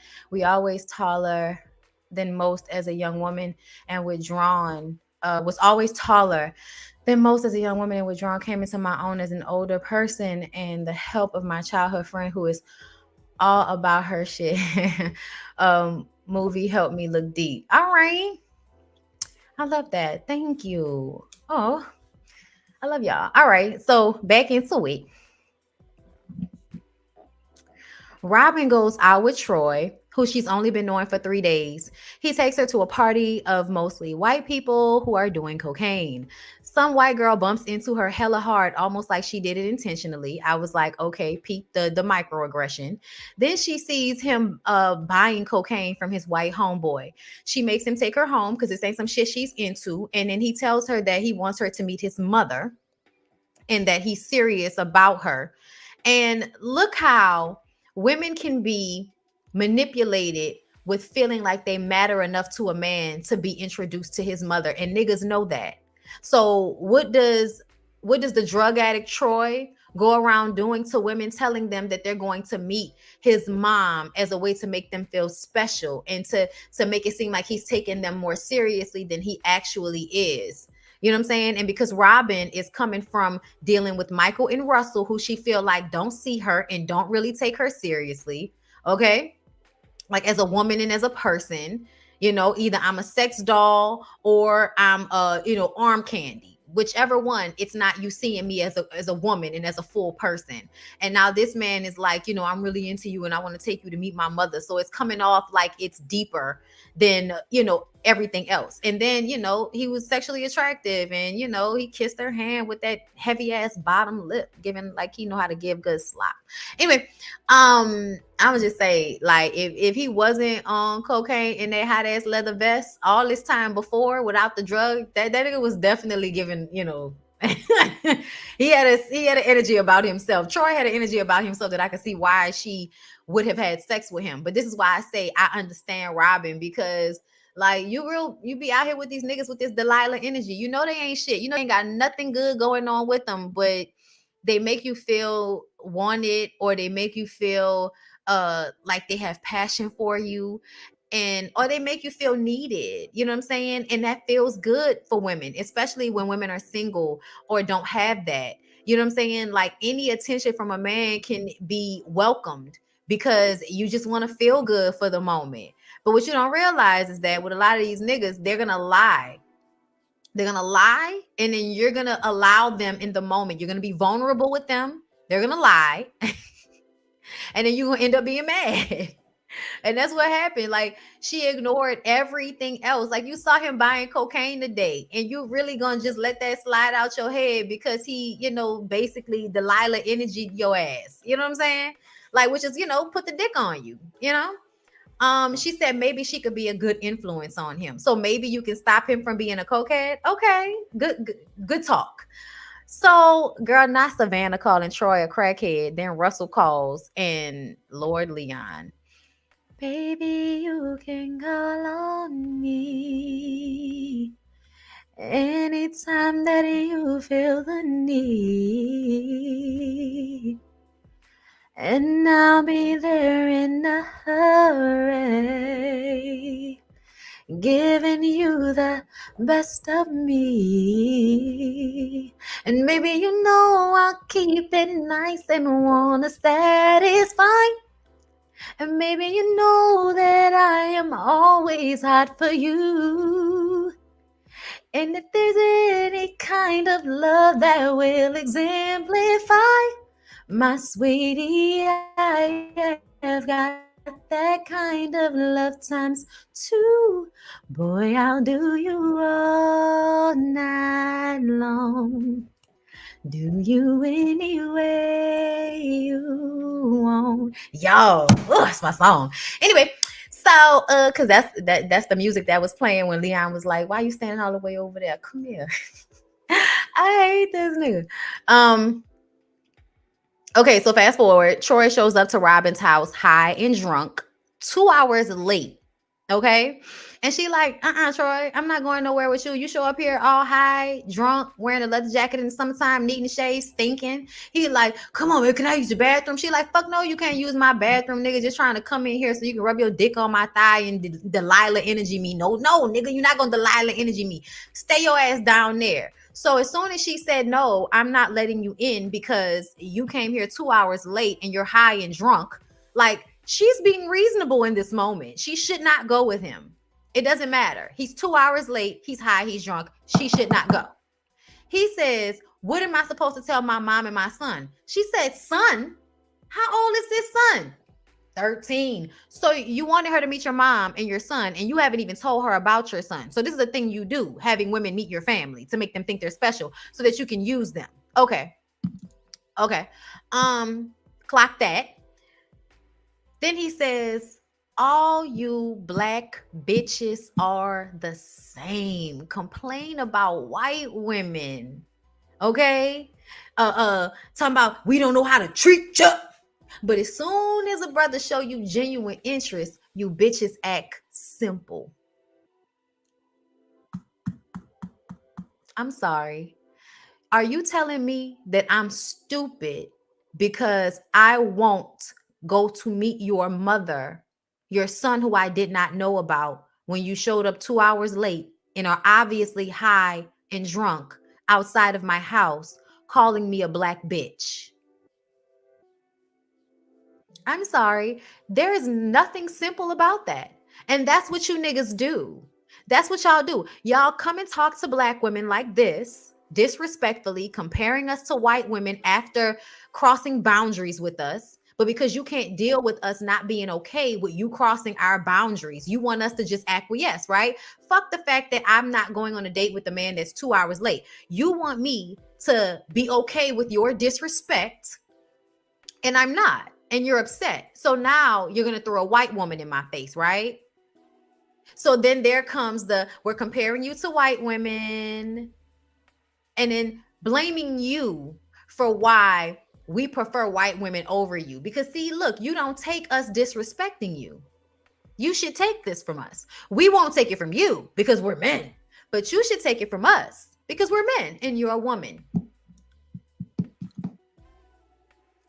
Y'all gonna stop. Y'all gonna stop acting like this is not the same shit that they talking about on this manosphere. It's the same shit that they telling y'all. Lower your standards. Stop being upset when people are disrespecting you. Stop being bothered by men taking advantage of you.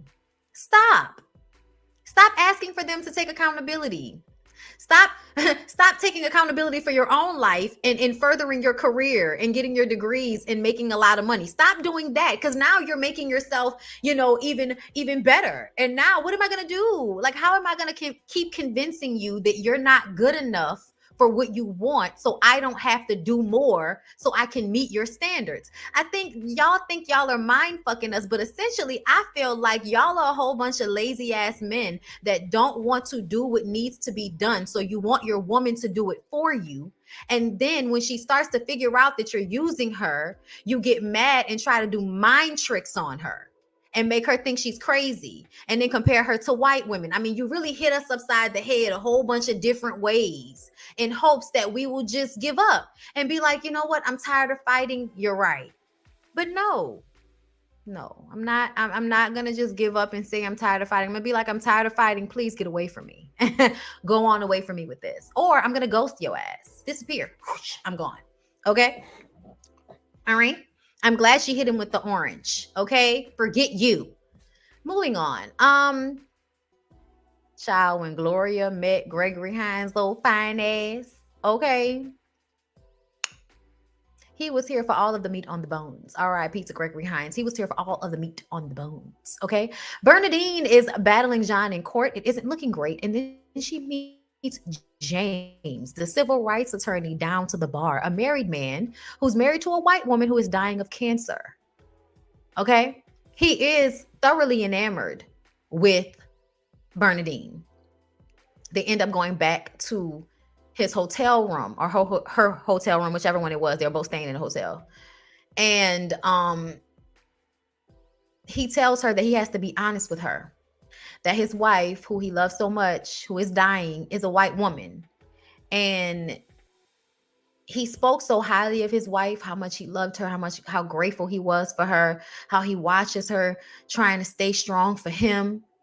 But at the same time, he is finding himself completely wrapped up in Bernadine's strength.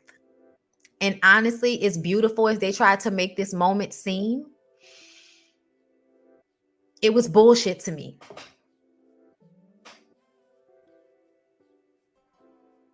Bernadine needed to find a man in another way. This was bullshit to me. You know why?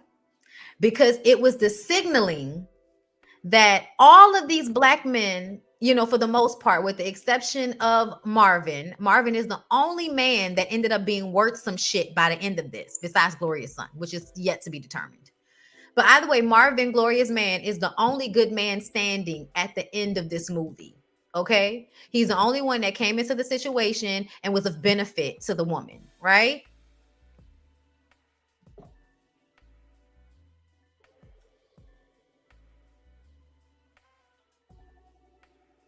James is supposed to be this example of a man that was able to see how amazing Bernadine was, right? And give her the option of a stranger that I met and had a night with. We didn't even have sex, but we connected and we were supportive of each other in some way. So even though his wife is not gone yet and she's dying, I'm still not over my divorce and I'm still healing. So maybe one day we can find each other and make magic here. And my wife who died was white. It made me feel like you're trying to tell me that most black women will not find a black man to treat them or think of them the way James thought of his white wife. There was a moment where let me go back. They go back to the hotel room. He tells her his wife, he loves her. She's the only woman he's ever loved. He would never leave her under any circumstances. That's what he said. She says, it hurts like hell. She says, someone used to feel that way about me and they stopped. So now you're sitting in front of a man who still feels that way about his white wife while you as a black woman, your husband who is leaving you for a white woman, he stopped loving you in that way. She asked him what he wanted to do. He said he wanted to make the night beautiful. They laid in a bed, held each other, and slept. Moving on, we'll come back. Kenneth shows up. That's, y'all know that is the State Farm man, the Allstate man. Hey, DeQuasia, thank you for the super chat. I like the scene with Bernadine and James because of the maturity and vulnerability that they had when they were expressing their personal issues. Yeah, but at the same time, and that's what I feel like they were trying to impart on us. But I still feel like that scene basically showed Bernadine being a resource to another black man so that he can go and pour into a white woman. That's what that scene gave me. We'll get back to it though. But yeah, it was maturity, but that was still the message to me. Okay. Oh, hey, Scotty. Thank you. Thank you, love. So Kenneth shows up, okay, talking about how he has so much to say to Savannah. I love the version of Shoop that they play in the background when she goes downstairs to go and meet him in her real cute apartment. Okay. Her cute townhouse girl. Shoop, shoop, shoop, shoop, do. Well, my love now. Okay, listen. I love the way they play it. They bring the strings up and everything. It's beautiful. Babyface and them did a great job with the soundtrack once again. So Kenneth Kenneth is basically rewriting history. If you actually listen to the conversation that they have on the walk that they're having, he basically says, you stop talking to me. And she was like, what are you talking about? I didn't stop talking to you. Okay. You stop talking to me. All right. And he says that he was in love with her. And even though he's married and he loves his daughter, she's the only woman he's ever loved. So I'm feeling like he was married when was he married with, no. They grew up together. Yeah, no. I think it's like more of a they grew up together situation than he was married when they got together. But I think he was somebody that was in her life early on before he got married. And I think he wanted to be with whoever he ended up with or whatever. So he was cheating back then. He was playing back then. And he ghosted her and then shows up now trying to act like it's the other way around. Niggas love doing that. Sitting up there talking about, oh, I just caught the hint that you didn't want to talk to me anymore. Oh, really? When was that communicated? Because the only time I remember is when you stopped answering my phone calls. But whatever, nigga. Anyway, they ended up, I can't believe it's real. Can't believe it's you. Okay, listen. I can't believe it's happening. Can't believe it's true. Faith. Oh, I love that song. Can't believe that you are here with me. And I am here with you. Kissing you. Kissing you, kissing you. But yeah, Savannah finally got some worthy dick. And ain't that some shit? The good dick is attached to a married nigga. She had a whole bunch of single dick, bums, trash. The good dick, the accomplished, fine black man that you would want for yourself, married to another woman that he's lying, saying he's gonna leave eventually. Girl, thank you, K-Rup, for the super chat. Okay, so Gloria's birthday. So fun, right? Her spitting on that cake, y'all. I was like, it's so disgusting. But y'all, they was drinking that liquor hit and motherfucking, oh baby, oh baby, oh baby. Love was always supposed to be something wonderful to me. To watch it grow inside yourself. To feel your heart beside itself. Sometimes it hurts to love so bad when you know you've given it all you can. Girl, do you hear me? That song makes me cry no matter where I hear it, okay? When Whitney, and I say Whitney because I feel like that was Whitney in that moment that said, child, when they make these songs, because that's the conversation. Like, somebody had to go through this, and then you got Bernadine sitting over there smoking a cigarette down to the ashes. That motherfucker fucked up my life.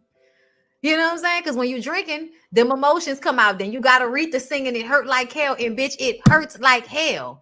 I know if there is any chance for us to find our happiness, we've got to learn to let it go. Oh, forget everything we knew. Listen, the lyrics, okay? The lyrics. Anyway, but then, it's like, girl. So they did some basic bitch shit. She mad. Let's call John. Why? It almost seemed like they called from a black neighborhood area code. And when she picked up the phone, she just saw black people area code. And it was like, John? John? Is that like, why the fuck you answering the phone, John? Like, that's the only person you could ever talk to. John? It's like, it's not John, bitch. Okay, shout out to the homegirl. Okay, it wasn't even, shout out to Robin, the homegirl that's mad on your behalf. Okay, listen, I am Robin, y'all. I ain't gonna lie, that's me. I'm Robin. Oh, thank y'all. I love y'all. So Gloria pulls the phone out the wall, and she was like, "There's some shit I really needed to get off my chest." She's drinking. I thought this was supposed to be a party. Like, where happened to the music? You know what I'm saying? So then they put on Creep. So I creep. Yeah, just creep. And I always pay attention to the way Angela Bassett was killing that hip movement. I never noticed that Whitney was behind them. And I say Whitney because Whitney can't dance. So Whitney was behind them, just kind of like, because she couldn't do the hip. She couldn't do the hip like Loretta and Leland and them was doing. So she was just behind them with the shoulders. Y'all, that shit was so funny. I had never seen that before until I watched it last night. So, y'all, Savannah is still fucking Kenneth. She calls her mom, who is struggling. Okay. And we're going to talk about that mama, y'all. So, mom only got $67 in her account. All right. I don't know what the mama been through in her life, y'all. But the mama is struggling at this point, and she's not even calling her daughter for help. All right. But she's also telling Savannah that Savannah needs to be with Kenneth. The whole time she's been, oh, he a good man. Girl, he coming down there on the 15th. Girl, you know what I'm saying? And it's because she don't want, this is that black women dying alone and poor shit, right? So back in the day when women couldn't make a lot of money, especially poor black women, they just couldn't acquire much. They couldn't acquire much. But they raised their daughters to do better than them. So their daughters, like Savannah, go out there and find their dreams and make money and live their lives. Hold up, y'all. Cause shit getting a little dark. So I think in essence, she raised her daughter to be what she could not be at the time. But out of the 80s, 90s, now we have progressive women that are in places now that they couldn't be in before. So where Savannah's mom, absolutely, that depiction that all of the men try to make y'all, oh, you're going to be old and lonely and die alone. They keep telling you that to make you feel bad about, picking people or not, not acquiescing to men who don't fit your criteria. You know what I'm saying? This is what they tell you. You know what I'm saying? You'll end up like Savannah's mom. Not accounting for the fact that Savannah's mom is only lonely and sad because that's how she's choosing to be. Savannah is single, yeah, and she might be alone at the end of her life, but do you see her being unhappy in a small little apartment, not having any money? No, because we're in different times now. We're in times now where women can make money. So we're not in the 70s, 80s, or even the 90s, where being a 60-year-old woman who didn't have a man that left her money will put her in a bad spot. Now we're in 2022, where women are out there making their own bag. And yeah, they may die alone, but they ain't gonna die unhappy. They'll die with a bag. I know that. When I see Savannah dying in later years, she'll probably have some goddaughter, some friend, somebody will be there. You know what I'm saying? Somebody will be there at the end of it. She ain't gonna be at the house by herself when she died. Just like as much as Savannah's mom feels like she's gonna die alone, who she got to pick up the phone and call when she need? Her daughter. Because her daughter gonna come for her. So you're not alone. You're not gonna die alone. You're not out here fending for yourself. But if Savannah's mom were the type of woman that was active in her life and trying to find other ways to find happiness without it being about a man, like most women her age were raised to do, then she would be a part of church. She would be going play bingo. She would be going down shopping. She might be fucking a man down to the grocery store that she met every now and again. But her life is full, and ain't no being sad that I don't have a husband, because 9 times out of 10, even when those women have husbands, those men die. And a lot of times, you black men didn't have wills. Y'all didn't have a lot of money. Y'all didn't have no insurance policy. So those women end up being poor anyway. So yeah, a woman will acquiesce to a black man or to a man, period, and live her whole life making sacrifices for him. He'll have a heart attack in his 60s, not leave her with anything, and she'll still end up like Savannah's mama. Do you hear me? She will still end up like Savannah's mama if her mentality is like that. Her mentality being about a man is the reason why she's sad and alone.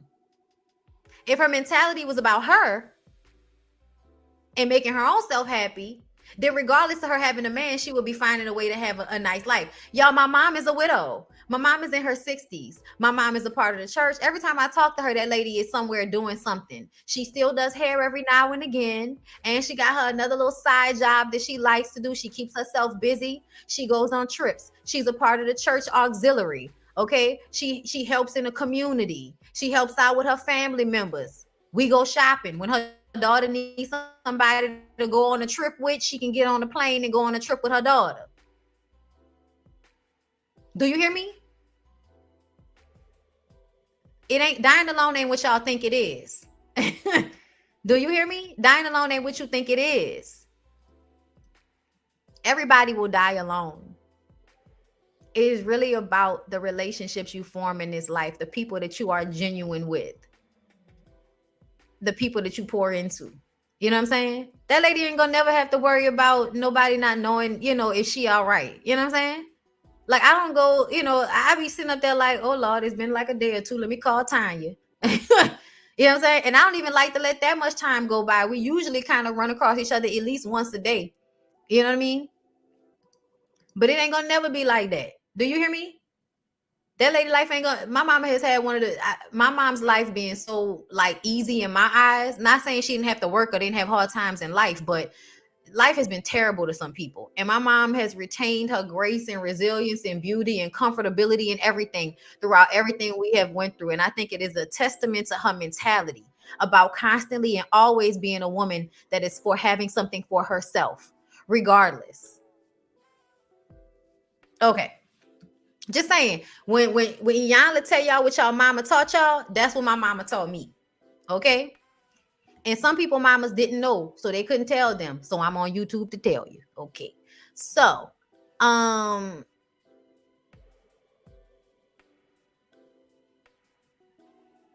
so after Savannah's mom convinced her that she needed to be finding, being with Kenneth and all that, because she was like, I don't know if I can trust him.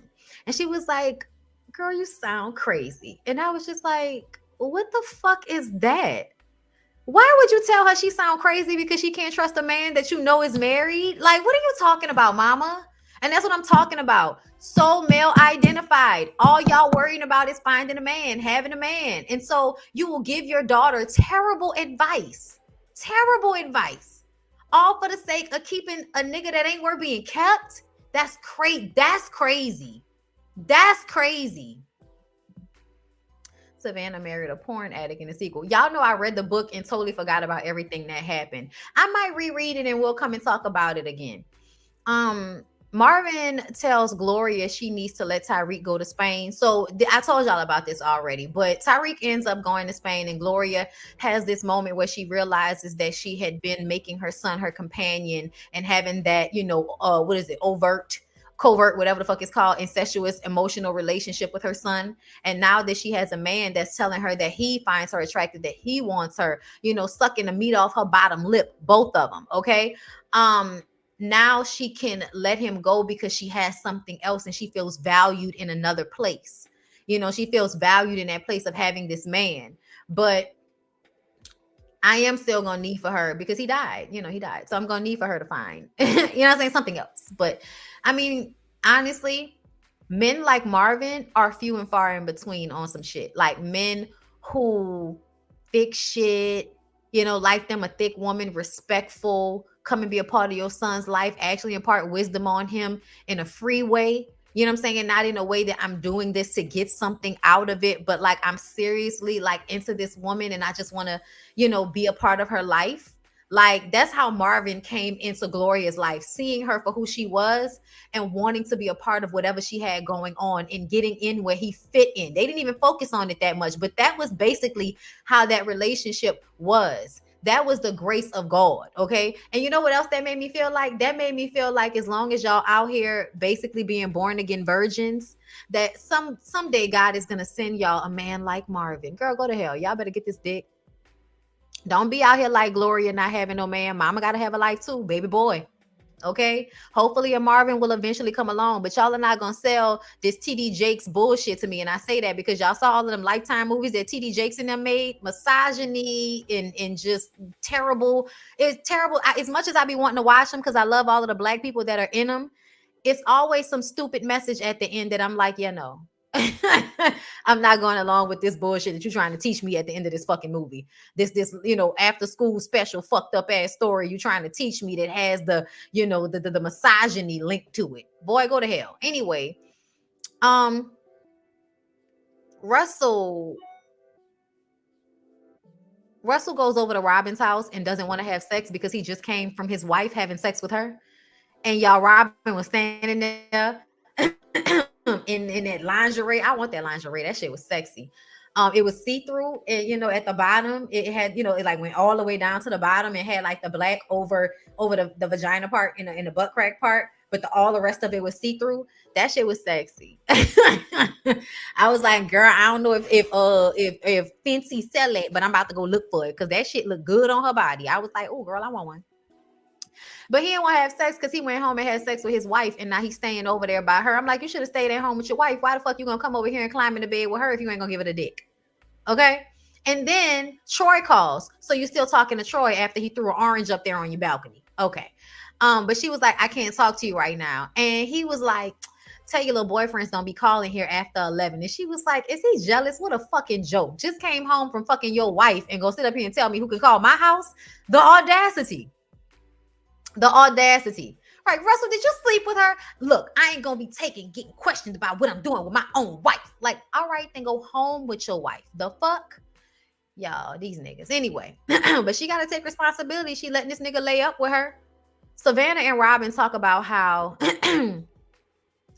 Savannah is feeling about Kenneth and how she doesn't want to make him feel like she doesn't have any faith in him because she doesn't trust him when he says he's going to leave his wife, because she heard him on the phone with his wife talking to her, talking about, me too. And I have to come out here a few more times, but I'll be back home. I miss y'all. Like he's talking to his wife and his daughter on the phone, like everything's hunky dory. But then he's telling Savannah and her mom that he's going to divorce his wife. And her mom, calling her mom on the phone, telling her mom all of the business and everything so that he can get her mom on his side to manipulate her into staying comfortable with being a side chick. Savannah, boss chick, producer, moving across the country with the sunset melting down, being there for her friend, shoulder pads, living her best life. You want her to sit still and be your side chick, and you called her mom to ask for help on that? Drop this nigga and his Allstate voice. Robin says that she saw a story on, one of the one of the talk shows, because they were talking about how she sounds just like one of the women from the talk shows. You're basically telling yourself that you should care about his feelings and making him feel less than a man because you're calling him out on the fact that he's lying to you. Like, that's insane, y'all. It's insane that they do this to us as women. Make us feel bad because we're starting to like react to the fact that we're being played. So this is when Robin says she saw a story about a woman who met a man. She moved to the city that he lived in, even quit her job. She found out she was 3 months pregnant, and he dumped her. And she ended up having an abortion. She never told anybody, not even her mom. Savannah says, but in the end, he left his wife, right? And she says, I don't know. I was never on Oprah. And that's when we realized that was how her and Russell started. Y'all, it's a mess.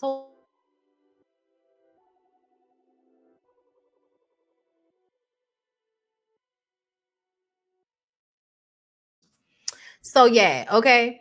But they were there for each other, and it was a beautiful moment in that. But I also feel like it showed Savannah that it don't matter how you slice it, he's still married. So until he's no longer married, this situation is what it is. You know what I'm saying? Um, Russell goes over to Robin's trying to get in, and she's reading her childbirth choices pregnancy book. And he was like, what's that about? Look, he almost like he couldn't wait for her to say, I'm pregnant with your baby, so he could tell her that it ain't his. Like, it's like he was on go to tell her that the baby wasn't his, right? And she was like, I'm pregnant. It's yours. And no, I don't want shit from you. Look at me, read my lips, disappear like you always do. We don't need you in our lives. Now, y'all gonna make it seem like the woman is wrong, but that man was given an opportunity. She closed the door. He went to knock and decided not to and walked his sad ass off. You know why? Because he didn't want the responsibility of dealing with the child that he had created with her. Because something tells me if he would have been like, nah, like, we may not be together, but if it's my kid, then I'm gonna be there for my kid. But no, that's not what he wanted to do. He wanted to go back to his wife and act like a baby with her had never happened. And that's why she let his ass go. Okay. James wrote Bernie a letter telling her that he fell in love with her, and it didn't undercut how he felt about his wife. He still loves his wife, but she was inspiration to him that something beautiful can be out there waiting for him. And it was what he needed. And I feel like they both needed that. They both needed to feel like something was out there waiting for them. So that's the sweet part about it. But in essence, it still feels like Bernadine being of value to another man that will only go and show love and loyalty to a white woman that he would not show to her. So yeah, y'all gaslit the fuck out of black women with this movie. Thank you for that. Because essentially what we have learned since Waiting to Exhale is that the black man that we get is the black man that the white women get. Sometimes the white women are just better at dealing because they're used to that type of environment. Whereas black women, I feel like we have more independence about ourselves because we've had to have that independence. White women are used to acquiescing. Like, for instance, Married at First Sight. Y'all remember Ryan and Clara? And Ryan was looking for Clara to have some sense of purpose. And she was like, no, I don't really think about that. Like, all she wants to be is a wife and a mother to some white guy or whatever. You know what I'm saying? She just wants to be a wife and a mother. She doesn't have any purpose. She doesn't thought beyond that. There's no depth there, nothing. She just wants to be in that role. And I feel like for white women, that is the societal norm for them. So they fit into that role easier, just how black women fit into the we can do everything role easier. So that's how we end up fitting, because society pushes us into these boxes. And honestly, a lot of times we don't have much choice. So we just go ahead and push ourselves. We move into those boxes without being pushed into them. So I feel like with white women, it may be easier for them to acquiesce because that's what society has implanted in them, versus black women that have constantly been in a state of abuse and fighting fighting with white people, then fighting amongst ourselves, then, you know what I'm saying? Like, there's a lot of discourse that is placed amongst Black people in almost every facet when it came to slavery. Then when it comes to nowadays and how, they put Black women against Black men and all of this shit. Like, and no, we are not socialized in the same way. Our Black men are not socialized to take care of their women the way white men are socialized to find wives, have families, take care of them. Okay? It's just not the same. And we all know that there are always tons of exceptions to these rules. Okay? But I feel like back in the 90s when we were watching this, it made us feel like John was going to go on to that white woman and not cheat. James is going to go and treat that white woman better. So something must be wrong with Bernadine, right? That is what it taught us.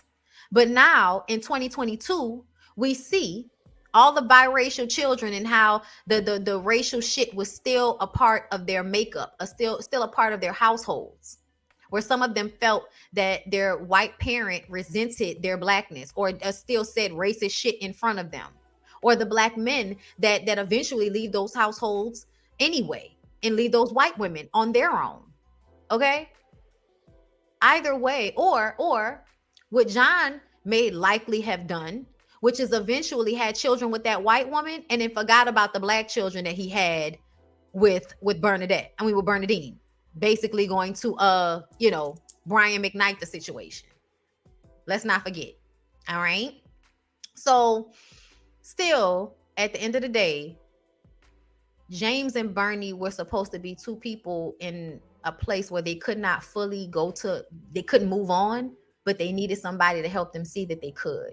And they were that for each other. And in that moment, it is beautiful. But the fact that woman had to be white, that is where the gaslighting came in for me. Because she didn't have to be white. Why did she have to be white? It was so we would be made to understand that we were, even though this is written by a Black woman, but at the end of the day, it still feel like the messaging there.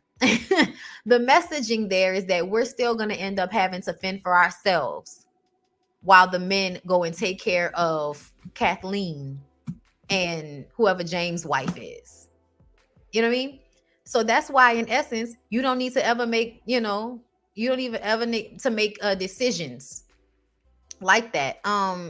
Make decisions that are only for other people, because essentially they will choose themselves and you will have ended up shooting yourself in the foot by choosing them instead of yourself. Wait, Bernie went back to help her no hood ex raise his daughter. The fuck? Child, listen, can y'all stop with the book? Stop. We are dealing with where we are today, okay? Because I can't remember everything that happened in the book. So Bernadine got $1.5 million. Their house they lived in, a second house in Mexico, and $500,000 in stocks and bonds. Much better than the $300,000 he was offering. But he shook her hand, and it was a moment of, you know what I'm saying? We let it go. And when her and Savannah walk out the, did you hear that? It was so funny. So y'all, Savannah meets with Kenneth, and he gets there complaining about Paula, his wife, and about how she's calling him every second because their daughter has chicken pox, and she's not gonna be able to call him like that whenever he moves to be with Savannah, because she's the most important person in his life. Now let me tell you something, y'all. Y'all, it's getting dark. It's only like 5 o'clock. What the fuck? Let me turn my light on. Is it rain? It looks like a little bit of rain. But it doesn't matter. I'm going to have drinks with one of my friends after this. So it's like, oh my God, no, I had to change my clothes. All right. So girl, this scene right here. I love Whitney for this. Okay. So basically, as a woman, understand something. When a man tells you, the outside chick, that you're more important than his wife and his kids, you're being played. You know why? Because you shouldn't be more important than his wife and kids. So if you are, something's wrong with him. So Savannah then says, hold on.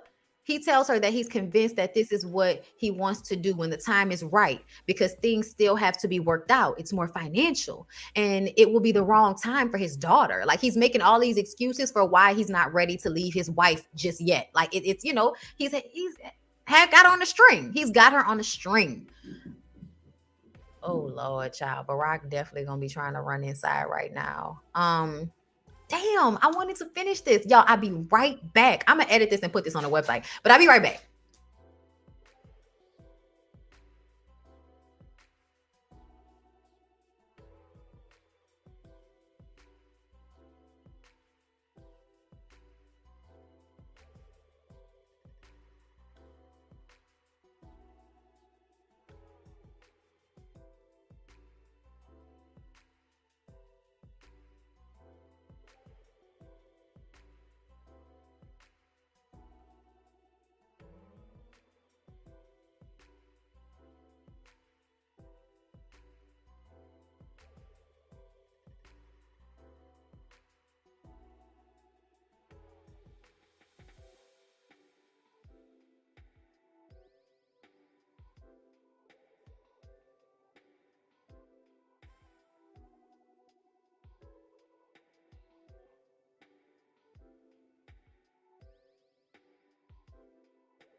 Okay, y'all, I'm sorry.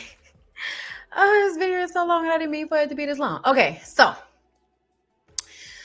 he was making excuses for why he needed to leave her. I mean, why he was making excuses for why he can't leave his wife yet. And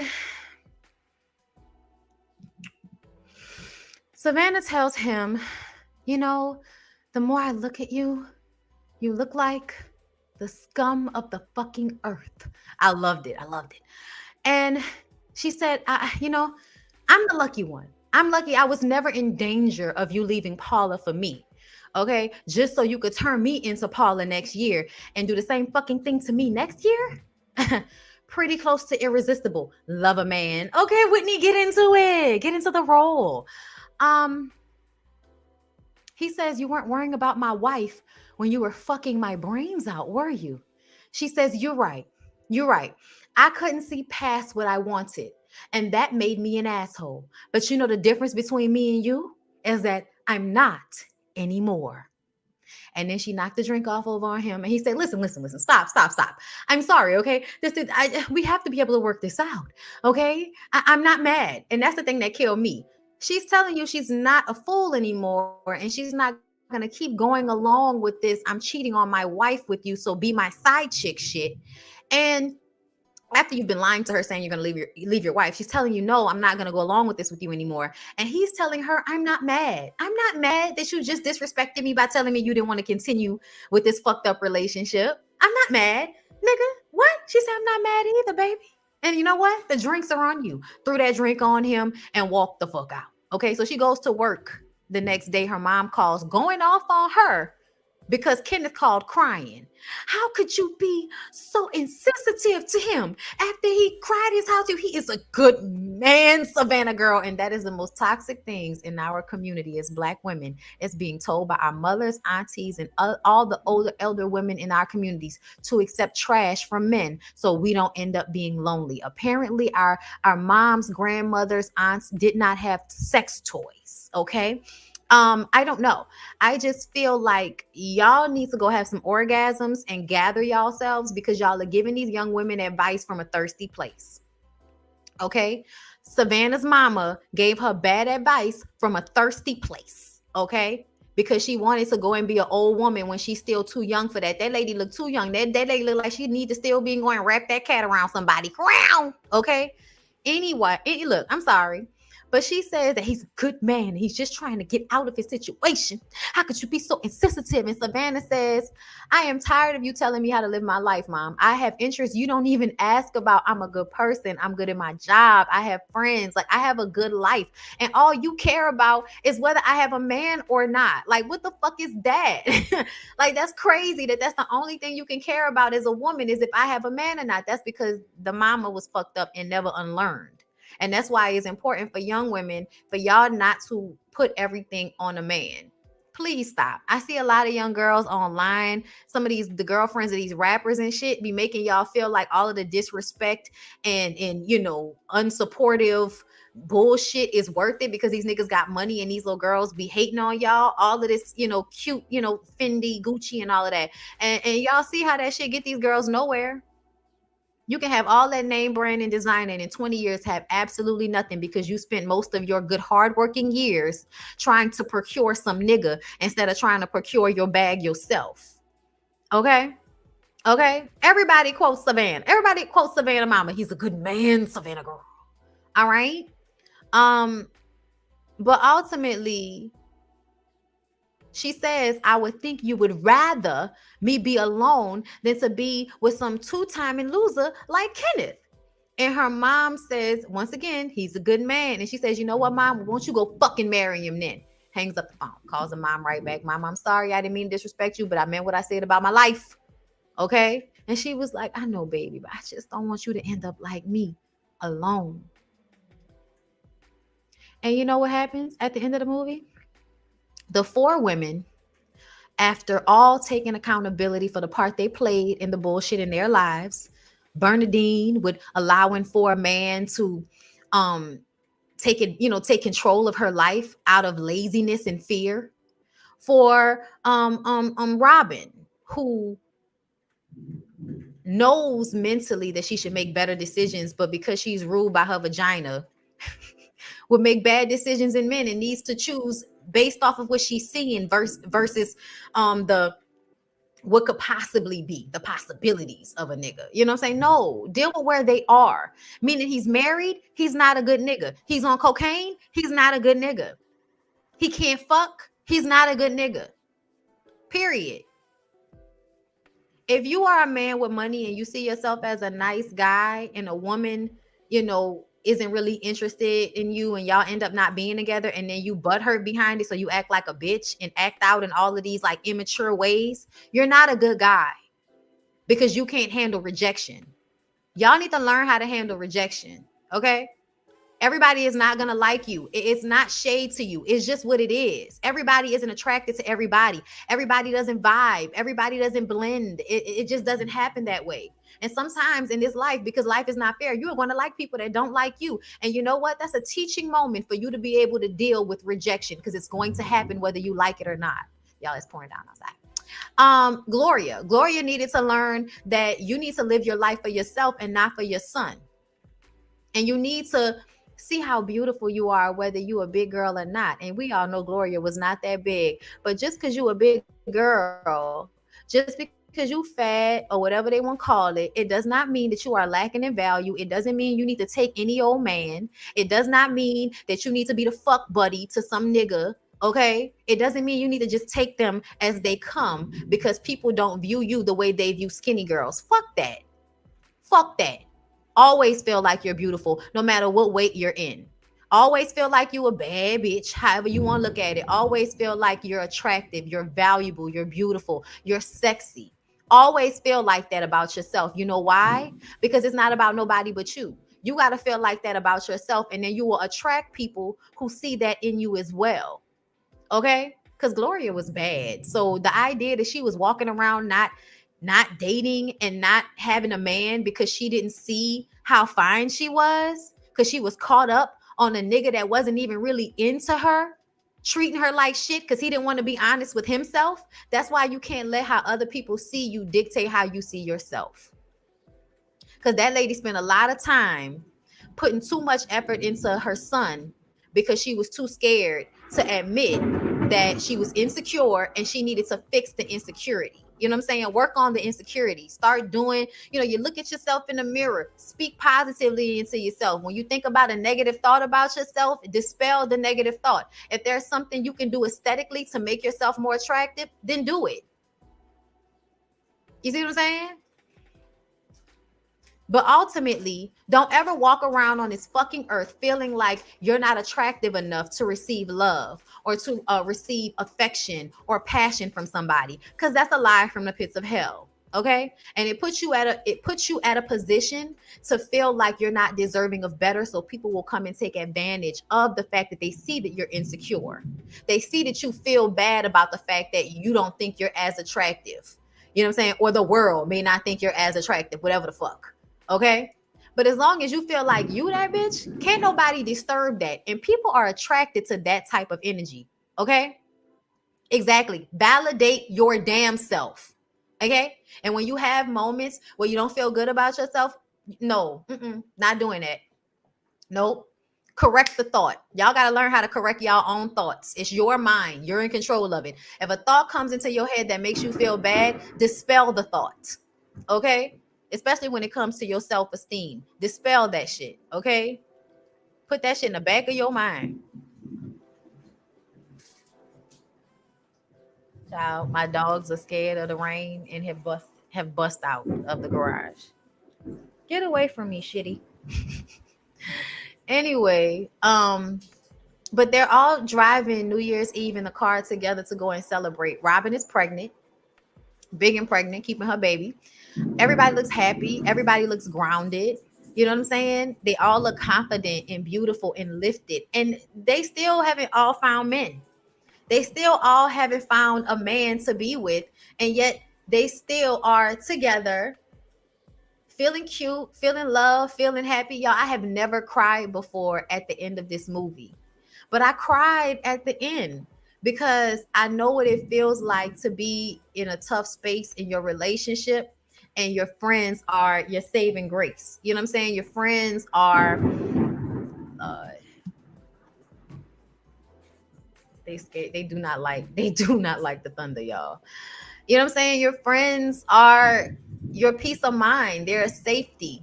You know what I mean? They give you genuine love.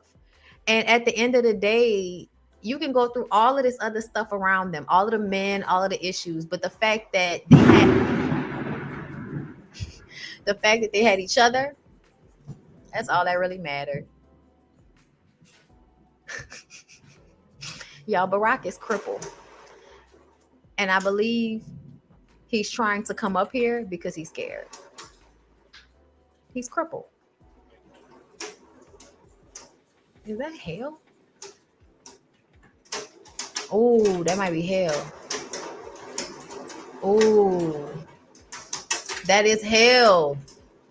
Not a hailstorm out of nowhere. Oh my God. Oh my God.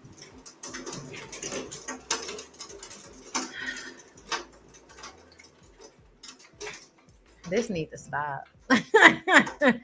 Girl, I ain't worried. This needs to calm. This needs to stop. This needs to calm. Anyway, but that's the end, y'all. That's the end. I'm glad the weather starts as soon as the live is over. Yeah, see, look at him. It took him a minute to get up here.